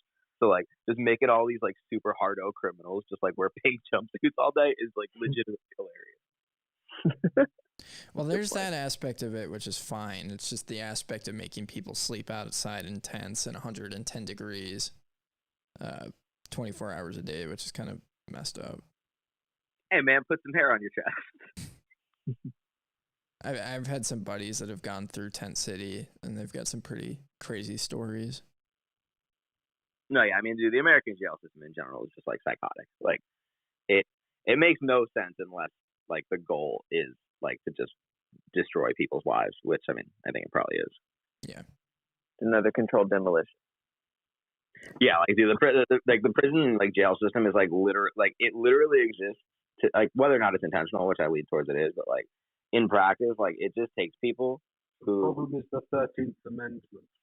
I know this because I watched a Netflix show about it last. The 13th Amendment, is the one that abolished slavery, but it made an exception for like if the person was a felon, essentially, and so it also legalized slavery in prisons for profit making. Yeah, but honestly, like ain't that America? Honestly, to give a controversial opinion on that, like I think that's like probably the least objectionable part of like the prison institution. Like I like especially. But I think that makes it a lot worse because then prisoners are a commodity rather than like someone that needs what's the term, like rehab. Exactly. Yeah, well, I get that. I mean, there's definitely truth to that, but I mean, prisoners are a commodity, like, period. Like, even without like the slave labor aspect, right? Like the assuming it's a private prison company, right? Like, no, but otherwise they're a cost. There's a difference, right? Well, the thing is, like, if you're a private prison company, like, you're charging per inmate, like per head, right? Like, an adult inmate might be, $150 a day or something like that. So like no, I mean they're used for like manufacturing and like paid like. No, I get that. No, don't get me wrong. The slave labor aspect is also like another revenue stream. But like my perspective is that that's frankly like the least objectionable part about the entire like arrangement. I mean, I think like the much more objectionable part is just that like you're taking a bunch of hardened criminals and like sticking them in small physical spaces together where that they have like a cultural necessity to behave in certain ways and that they're going to behave in certain ways, and it's I think the cultural aspects of like just being like a prisoner, like in a prison or in a jail, like are much worse than like having to work all day for 10 cents an hour. Like frankly, like working all day for 10 cents an hour in like just a normal job would be a lot better than being in a prison and not having to work at all. Yeah. Yeah. Also, how about the fact that rape is normalized and it's not even a secret? Everybody knows that that's what happens when you go to prison. I would rather work for 10 cents an hour, 10 hours a day than get raped. Yeah, it's definitely not as normalized as it is in movies, but it's definitely more normalized than it should be, and it's also like a facility to facility thing too, and like a regional thing too. Like I think different areas of the country and different prisons have bigger problems with that kind of stuff. Well, Tyler, have you heard the 10-to-1 ratio? Phil, shut the fuck up. You ruin every space you join. Thanks, bro. Phil is my favorite Bitcoin. Yeah, I mean, Ephesians, you better like say hi to me at BitDevs because I keep forgetting you live in Austin. Dude, I don't live in Austin. Where are you getting your misinformation from? I live in fake news, which started with Pizzagate. I live in a city. I live in a state that respects freedom, unlike Texas and Arizona. You were right on the first part. Wyoming. Whatever. I mean, I think what it comes down to is like these conversations are had in interesting ways. So like right now, everybody, or not everybody, but the general conversation's being driven that crime is rising because they're not prosecuting people and because they're letting people out of prison and there's not consequences. And it's like, no, crime is rising because the economic circumstances in which people are living in are totally fucked. If people like had economic stability and were able to go and live comfortably and do the things that they wanted to because their money wasn't getting debased and they weren't getting screwed over constantly, there wouldn't be hardly as much crime, and we've seen this happen in the inner cities and in the places that, are being affected. It's like the property values are insane and people can't, afford basic things, and, it incentivizes this type of behavior because it's like, yeah. So there's that aspect of it. And then ultimately, like the conversation between like private, public prisons, ultimately, like even if the prison was public, like there's this argument that, privatized prisons are necessarily are worse than public ones. But, at the end of the day, the government doesn't have any issues with spending money, because when they spend money, it's votes. When they employ private prisons, in my opinion, are reliably better places to live than government prisons. And I think that the whole like propaganda narrative that private prisons are the worst is just that. Like, I think it's a government propaganda narrative. Like, because at least if you're in a private prison, like it is at least possible in theory to sue the prison, right? Because like it's a private company and they're responsible for your well-being. So like if you get beat up or you get raped or whatever, right? You at least theoretically have some course of action. It's like you can't sue a fucking government prison. I mean, I guess you can in theory, but they have very, very low limits on how much you can sue government institutions for, and it's going to be a fucking nightmare. Anybody I know who's been in prison, if you ask them like, would you rather be in a private prison or a government prison? Like everybody says a private prison. It's easy for like it's kind of a lefty talking point to like hate private prisons, and don't get me wrong, I hate all prisons. Like I think the whole institution is just disgusting, but I very much like reject the whole like private prisons being worse than government prisons. I think the government prisons are way worse. Yeah. Well, I think so. If I agree with we go you, back but like no prison. How does that work? hold on, it's There's that's a good topic. Hold on, there's a conflict of interest in the judicial system, though. I mean, there's been a few cases where judges have been taking kickbacks from the private prisons in order to just ship people to them. There's more than a few. It's like that. Yeah, I mean that was a rabbit hole that I couldn't go down because it was just so too sad. No, yeah. But I was gonna say, how about the broader topic? So, Walton, what was your question? I thought that was good. Oh, Walton, your question was. I've forgotten the phrasing now. Private prisons. So the way that works. Like, so if there's no prison. You said if there's no prison at all, like how does that work? What are you doing with all of your like pedophiles and murderers? It's a simple free market. Well, maybe it's not simple, but essentially Bob Murphy wrote a book on this. I forget what it's called. It's like Privatize Everything or something. Yeah. But he said no private prisons. He said if there were no prisons at all. Yeah. So check it out.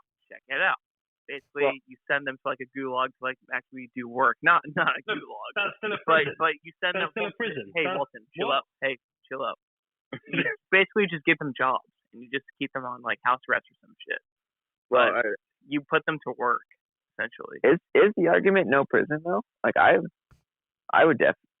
think there will definitely be prison. Like actually, I mean, yeah, there'll be systems of people deciding how to sort out retribution among themselves. I mean, like there's all kinds of like anarchist societies. Like they, the way they handle rape is the male relative of the woman gets to determine the fate of the person who did it, and it's like, they don't say one rape equals this. They say this is who gets to determine what happens to you, and it's like, spoiler alert, that doesn't go too well.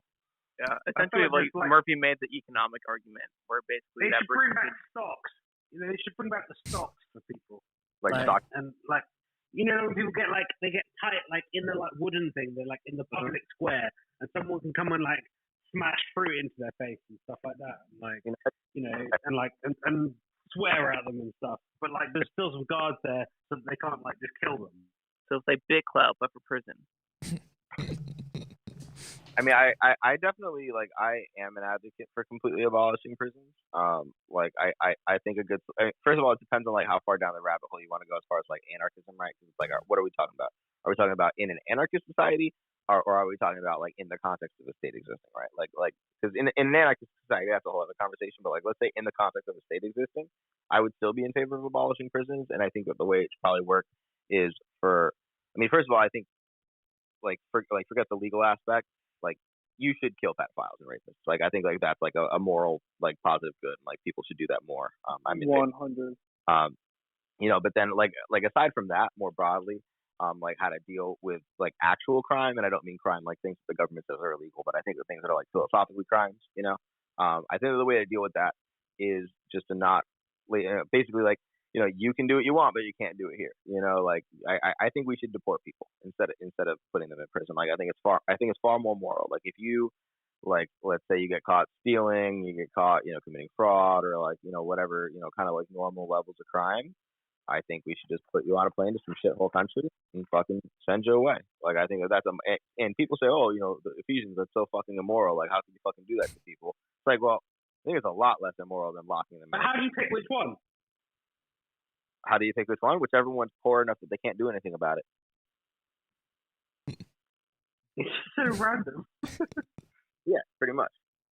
And I mean, you could try to place them like somewhere where they kind of belong, right? Like if it's someone who speaks Spanish, maybe you try to send them to Latin America. If it's someone who speaks, you know, some fucking African language, maybe you try to send them to Africa or something. But you know, generally speaking, no, you just send them to like whatever poor shithole country, you know, is too geopolitically insignificant to do anything about it.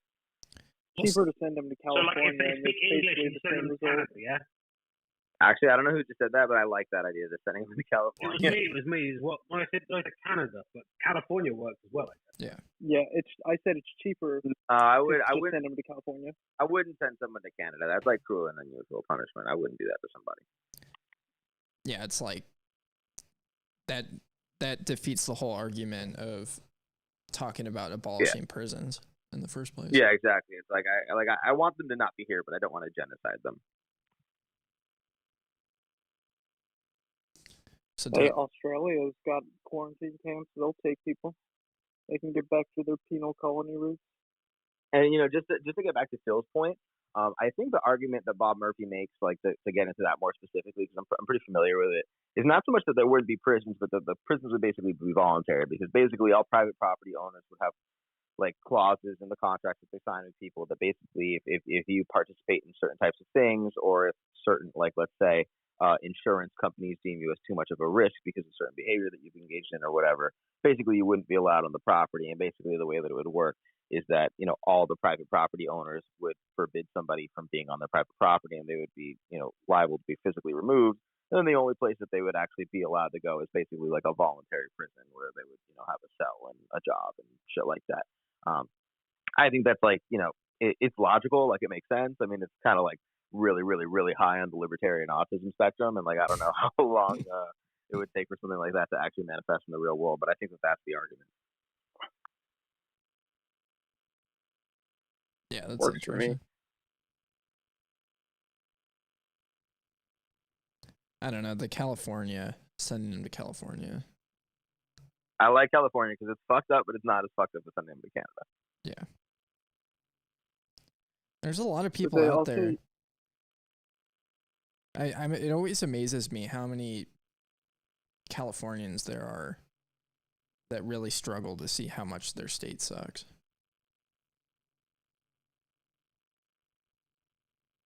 There's a lot of Californians. There's like as many Californians as there are people in the UK or something like that. Yeah. What is it, like 27 mil, 30 mil? I think it's like 60 something. Is it really that much? I thought it wouldn't be greater than 50. I'll look it up. The saddest part about it is a lot of them don't even realize the hellhole they're living in because they've been so fucking conditioned to believe that that's normal. Yeah.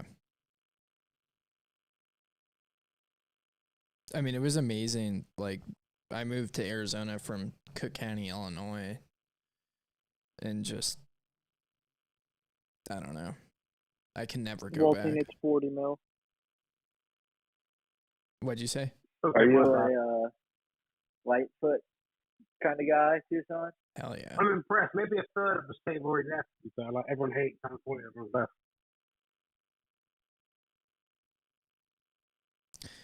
Yeah, I'm definitely a Lightfoot type of guy. She knows how to get a mean haircut.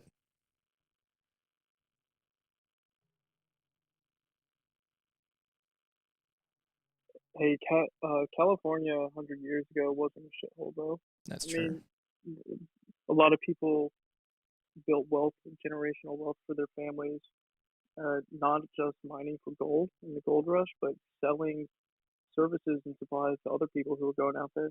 I mean, shit, that's how we got Phoenix pretty much. Yeah.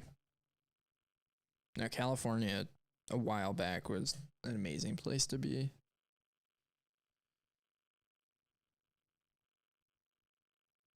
But I think, like, you know, what happens a lot of times is people tend to be a little bit too tied to, or have too much loyalty to the place that they live or their city, and they struggle to see that, you know, California today is not what it was 100 years ago.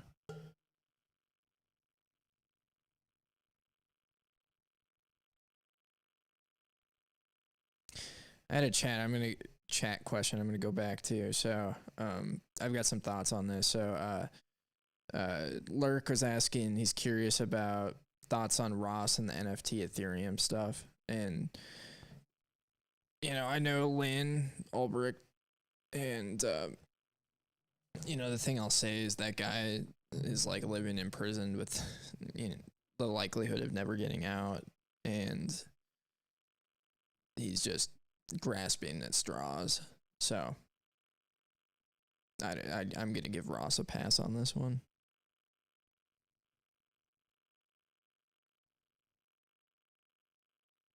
That's exactly how I feel.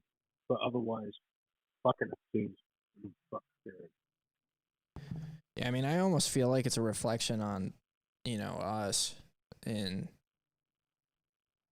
you know, maybe we could be doing a better job of supporting him, and so that these, you know, moronic scammers don't try to turn him into a marketing opportunity to sell their stupid NFTs or whatever. But I don't know, poor guy. I live pretty close to the prison he's in, and when I drive by it just bums me out. Yeah, my take on the NFT thing is just like, yeah, it sucks, but like I am not going to be mad at Ross Ulbricht in any capacity for anything, period. And I don't care if that's me fucking giving someone a fucking pass and I shouldn't do that or whatever. I don't give a fuck.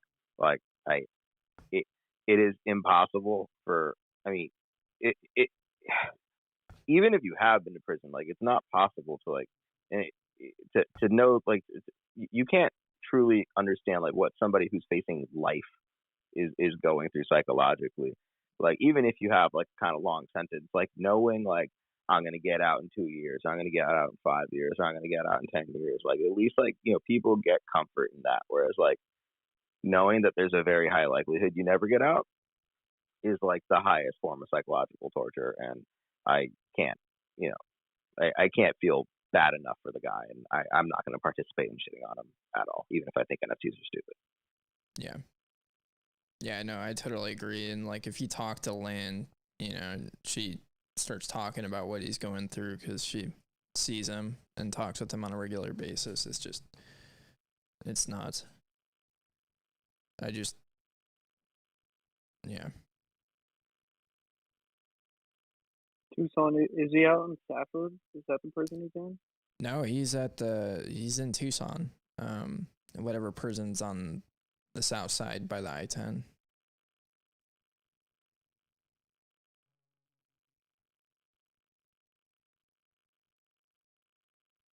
It is kind of crazy how many Fed prisons we have here. Yeah, Arizona. We have a lot of prisons.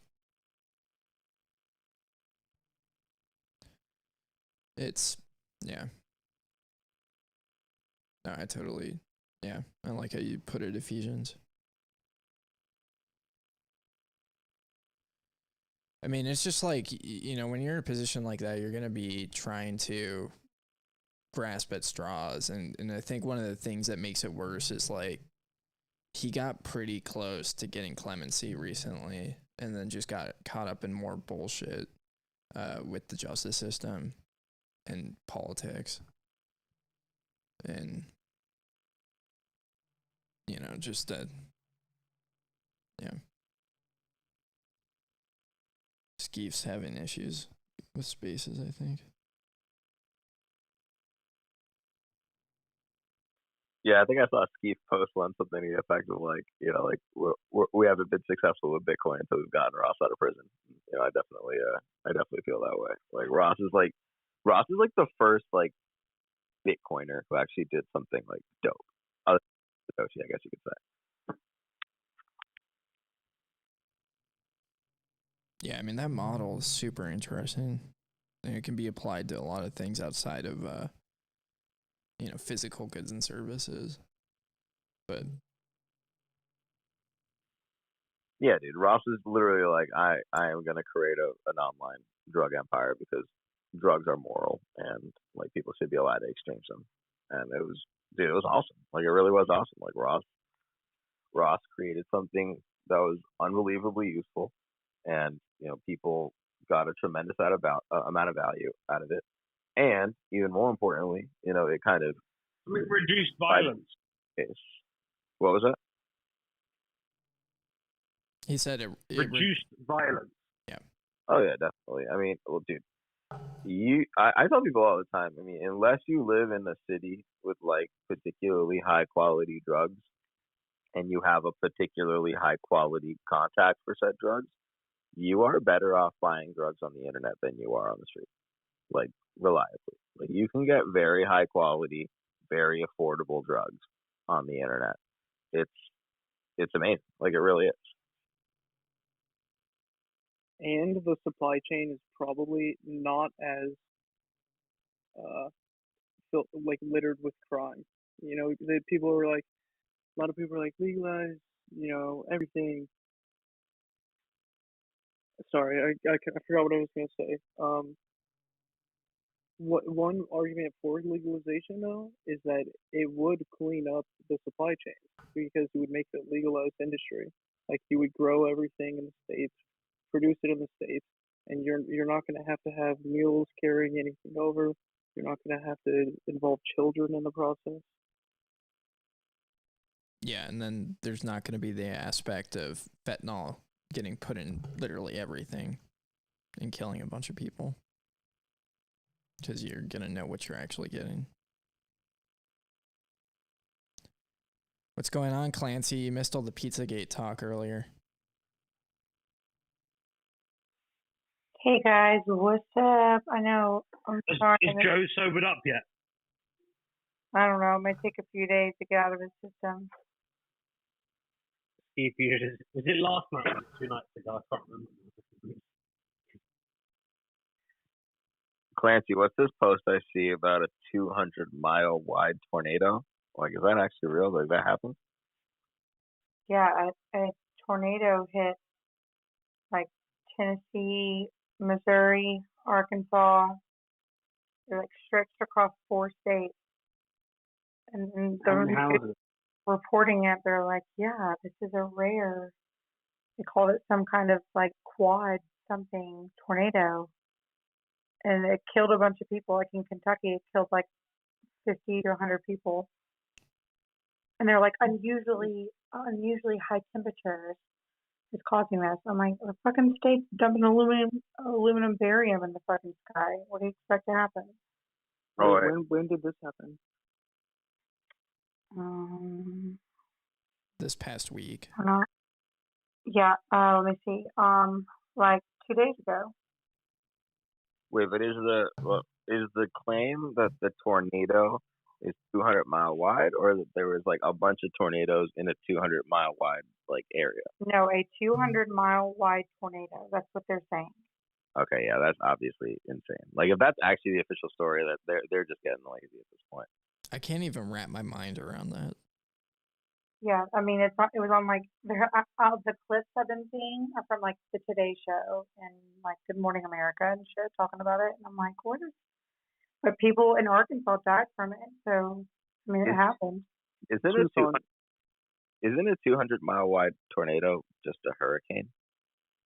On land. That seems to be what it is. Right? Like, isn't that just like what a hurricane is? Like Yeah. That's a very keen observation. I think that's correct. Yeah. That's why I get confused. I was saying, this doesn't sound right. It sounds like something I've heard about. Tucson, for context, it would be the distance from Tucson to Deer Valley, wouldn't it? Something like that. It would be like Maricopa to Flagstaff, right? It would be like the whole of the UK. They're trying to use it to peddle climate change. Yeah, like in Texas, y'all, it's been like 70 this week. Because they're just like fucking heating up. They're killing all the clouds. They're heating everything up just to cause all this shit. Yeah, I've actually noticed it's been really hot here too this week for December. It's been cold in Arizona. It's been nice. I get to wear pants all day. AK-47 says, Clancy, I heard you eat avocados on top of your steak to make it look like avocado toast. I do eat steak and avocados. It's really yummy. Yeah. Dude, I like avocados. Avocado's good. I justify buying them. Every time I buy an avocado, it's either not ripe or it's brown on the inside. And like, I literally end up having to throw away like 70% of the avocados I buy. So I just don't buy. Do you have a really shitty avocado picker? Choose a different shop. Dude, I am. I'm just not. I'm good at lots of things, especially cooking related, but like, not picking avocados.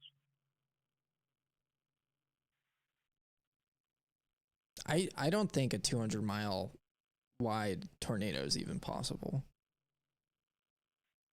Okay, hang on. It says, hold on. If you took all 1.4 billion Chinese people and you had them take all a deep breath in and then take a deep breath and blow it out, I think that might work. That's some pretty high-level weather manipulation. This is not autism. I have brain damage. It's hard heart, guys. Come on. well, when you've been doing it for 100 years, Hey, whoever has thoughts on government weather engineering, I want to hear it. it's called engineering. Yeah, Go read Nick Baggage's book, Angels Don't Play This Hard. Yeah, the government is definitely manipulating the weather. Like, there's no doubt about it. Like, they've been talking about it for decades. Like, not like going on CNN and like saying like, hey, we're changing the weather, but like they'll go to like conferences and say it, and they'll record them, and you can find those conferences on YouTube and shit. And like they've been talking about this for a long time. The government, in fact, something I always recommend people read is if you just China did it for their Olympics because otherwise, like, the air quality wouldn't have been good enough. Oh yeah, no, dude. Companies do it all the time. I mean, like I used to live in Colorado, and in Colorado, all the ski resorts. Like one of my friends worked for Copper Mountain, and Copper Mountain did it. They would seed the clouds no more because like they make money off of there being lots of snow on the ground, and they will make sure that regardless of whether or not it's going to snow, they'll make sure that it's going to snow. But what I recommend that everybody who's interested in this topic read is just go to your favorite search engine and search weather as a force multiplier. U.S. Air Force, and you'll find a paper from the U.S. Air Force. I want to say from like 1991 or 1993 or something, like from a long time ago, where they basically spell out like they're like they have the technology to, and they plan to use weather as the paper is titled "Weather as a Force Multiplier." So to just use the weather as a military weapon in like all sorts of different context, and like it's fascinating to read. You should read it, and it's like 30 years old, so it goes to show you like if they had this technology 30 years ago, I mean they definitely have the technology. They fucked up Hurricane Katrina. They used cloud sourcing in Vietnam. That's why it was just fucking pouring in Vietnam, because they used it to combat the forces there. So we went on their land in their fucking jungle, so then they just cloud seeded over there and bombed everybody with the rain. And when the people of the world, the leaders of the world, they all met, they discovered that the U.S. was fucking terrorizing people with weather, they made it illegal to use weather warfare. And so everyone agreed not to use this technology in warfare, which is fucking hilarious. So now they're just using all that. They're like, okay, well then let's use it on our own people. It's just like it's all written down. It's all it's all patented. They do it constantly, and everyone just thinks it's a big conspiracy theory. Yep, they're definitely doing it. Like there's absolutely no doubt that they're doing it. I heard somebody mention Katrina too. Like I'm very confident Katrina was an engineered event. I'm very confident that the big tsunami that hit Southeast Asia, hit like Sri Lanka and those countries like back I think it was like the end of the Bush administration. I'm very confident that the earthquake in Haiti was a geoengineered event. I mean, I think pretty much all these like major events that get major national attention. I'm pretty sure 100% of them are geoengineered. And what's fucked up is that now that they can steer storms, they have patents on steering all these storms, and they just let storms hit now. Now that they can steer them, it's like, why the fuck aren't you steering them away? They're like, no. That tornado. Help me help you. That tornado wasn't 200 miles wide. It covered about 225 miles through 4 or 5 different states. Yeah, that sounds a lot more right. So the path of the tornado was 200 miles wide. So it wasn't a land hurricane? No. I mean, it was a bad tornado, and it ripped through a big swath of land, but it wasn't 200 miles wide. That was not a hurricane. It's such a weird time to have tornadoes like that, too. Like, the winter is because they just created it. It's not natural. The weird thing is they were kind of, before that storm, they were talking about having major tornadoes. Mm. Yeah, they're retarded. They have to tell you what they're going to do before they do it. Yeah. It's a sociopathic trait. Yeah, it sounds about right. Yep. But I don't know, guys. Climate change is real. Skeef has been suffering. He got diagnosed recently. Hey, have y'all talked about the Dust Bowl? Do you guys remember the Dust Bowl? Like we've been having, there's extreme weather events have always occurred. Yeah, if you go and you hear those regenerative agriculture people talk about what's happening with topsoil right now, it sounds like Dust Bowl 2.0 is coming. And how the bugs are gone. Have y'all noticed if you're driving long distances now? Yeah. There's like no bugs on the front of your car. It's insane. They're just gone. Like, where the fuck are they going? The pesticides. We still got bad in the south.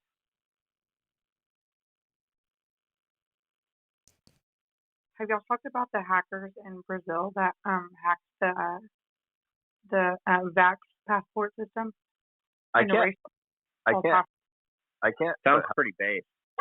Yeah, I honestly can't help but think that like Bolsonaro security agents, because like he seems to be pretty against that shit, and I wouldn't be surprised if he was just like, yeah, we're just gonna delete this shit and call it all hackers. One other thing though about farming is there's definitely going to be a fertilizer shortage because of bullshit going on with supply chain. So that's also going to affect a lot of the agriculture industry. And if you can't get crops in the ground, Dust Bowl. Yeah. But if there's a lot of bullshit, why would there be a shortage of fertilizer?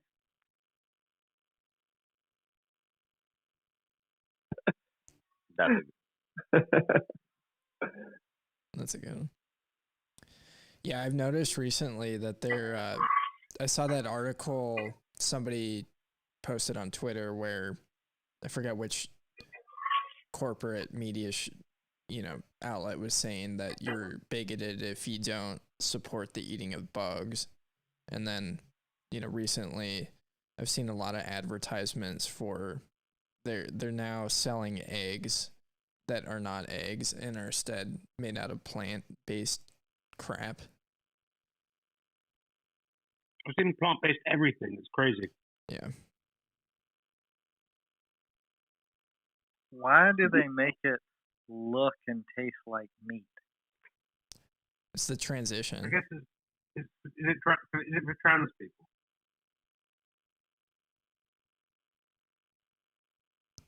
They're trying to make everybody that has at least an ounce of critical thinking just go absolutely insane watching this clown world, and then they're also trying to get, a bunch of people that are just lemmings to be okay with the transition. They're like, oh, well, it's better for the planet, so I'll eat my fake meat instead of my real meat, or my fake eggs instead of my real eggs, and then, it's not that bad, it tastes the same, and then it's just moving us towards getting plugged into pods with things in our neck and living in It's VR. the perfect psyop for a population that has been kind of told that a lot of shit is bad for you, and so most people are more health conscious now, so they've just pivoted to toxic sludge that seems like it's more healthy for you. So instead of Twinkies, now it's fucking Tofurkey and all bullshit like that. Yeah. Eat your soy. But nobody's making carrots out of steak. Like, it doesn't go the opposite way. Just don't understand. You make an alternative to meat, just make the alternative to meat. Don't make it look like meat. I make a whole lot of carrot alternative that's made of meat. It's just called meat. Shish kebab. So that, guys, it's kind of a silly argument. They're making it so that you can put in normal meals. I'm not saying I agree with it or I don't think it's stupid, but what do you want them to fucking do?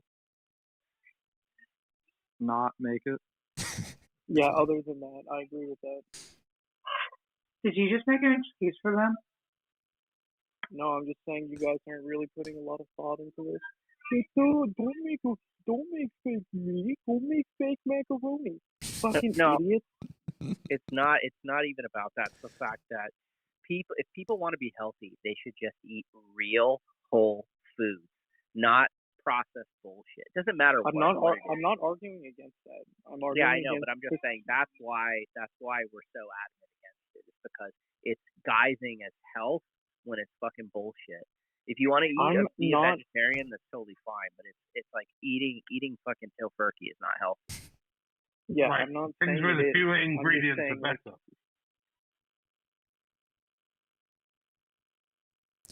So Zorn has a few good comments in the chat. He says congenital heart disease and climate change. Climate change now causes heart attacks. Plant-based everything because human brain runs on fat. Human brain is nearly 60% fat. We've learned in recent years that fatty acids are among the most crucial molecules that determine the brain's integrity and ability to perform. It's interesting.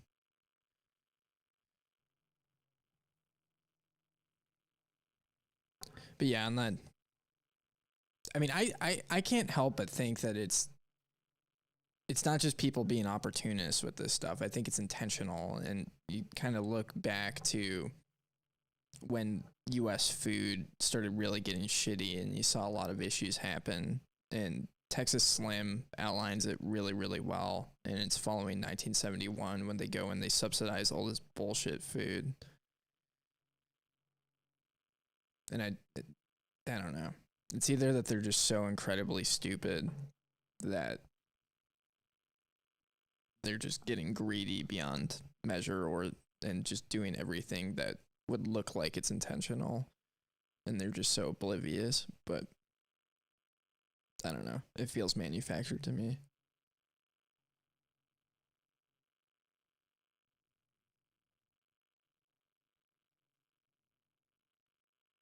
Y'all need to go watch Utopia.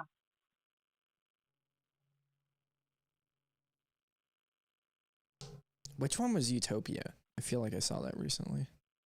Well, it was a British show, and then it's on Amazon Prime, and then they remade it with as an American show, and then they canceled it because it was like too close to accurate, so it got magically canceled.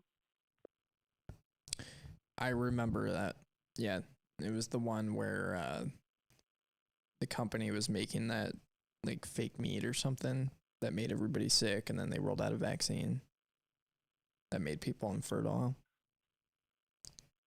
Was that it? Yeah, they're kind of different. But the British one, like they were putting certain proteins in the corn. That's why they were buying up all the farmland and putting certain proteins inside the corn that like activated something in your body. Then when you got the vaccine combined with it, it would make everyone infertile or something. It was some like master fucking global plan. But this was written like 15 years ago, and everything that's in it is like come true. So it's pretty fucking creepy to watch.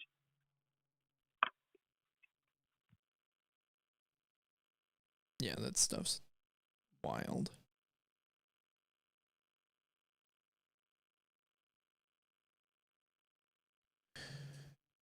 Well, I'm at about 2 hours, so I think I'm gonna wrap up the stream. Keep the spaces open for a little bit if people want to hang out and chat. But I'm happy to spin one up, if you want to kill it. Oh yeah, go for it, Walton. But yeah, thanks everyone for dropping in. Great chat tonight.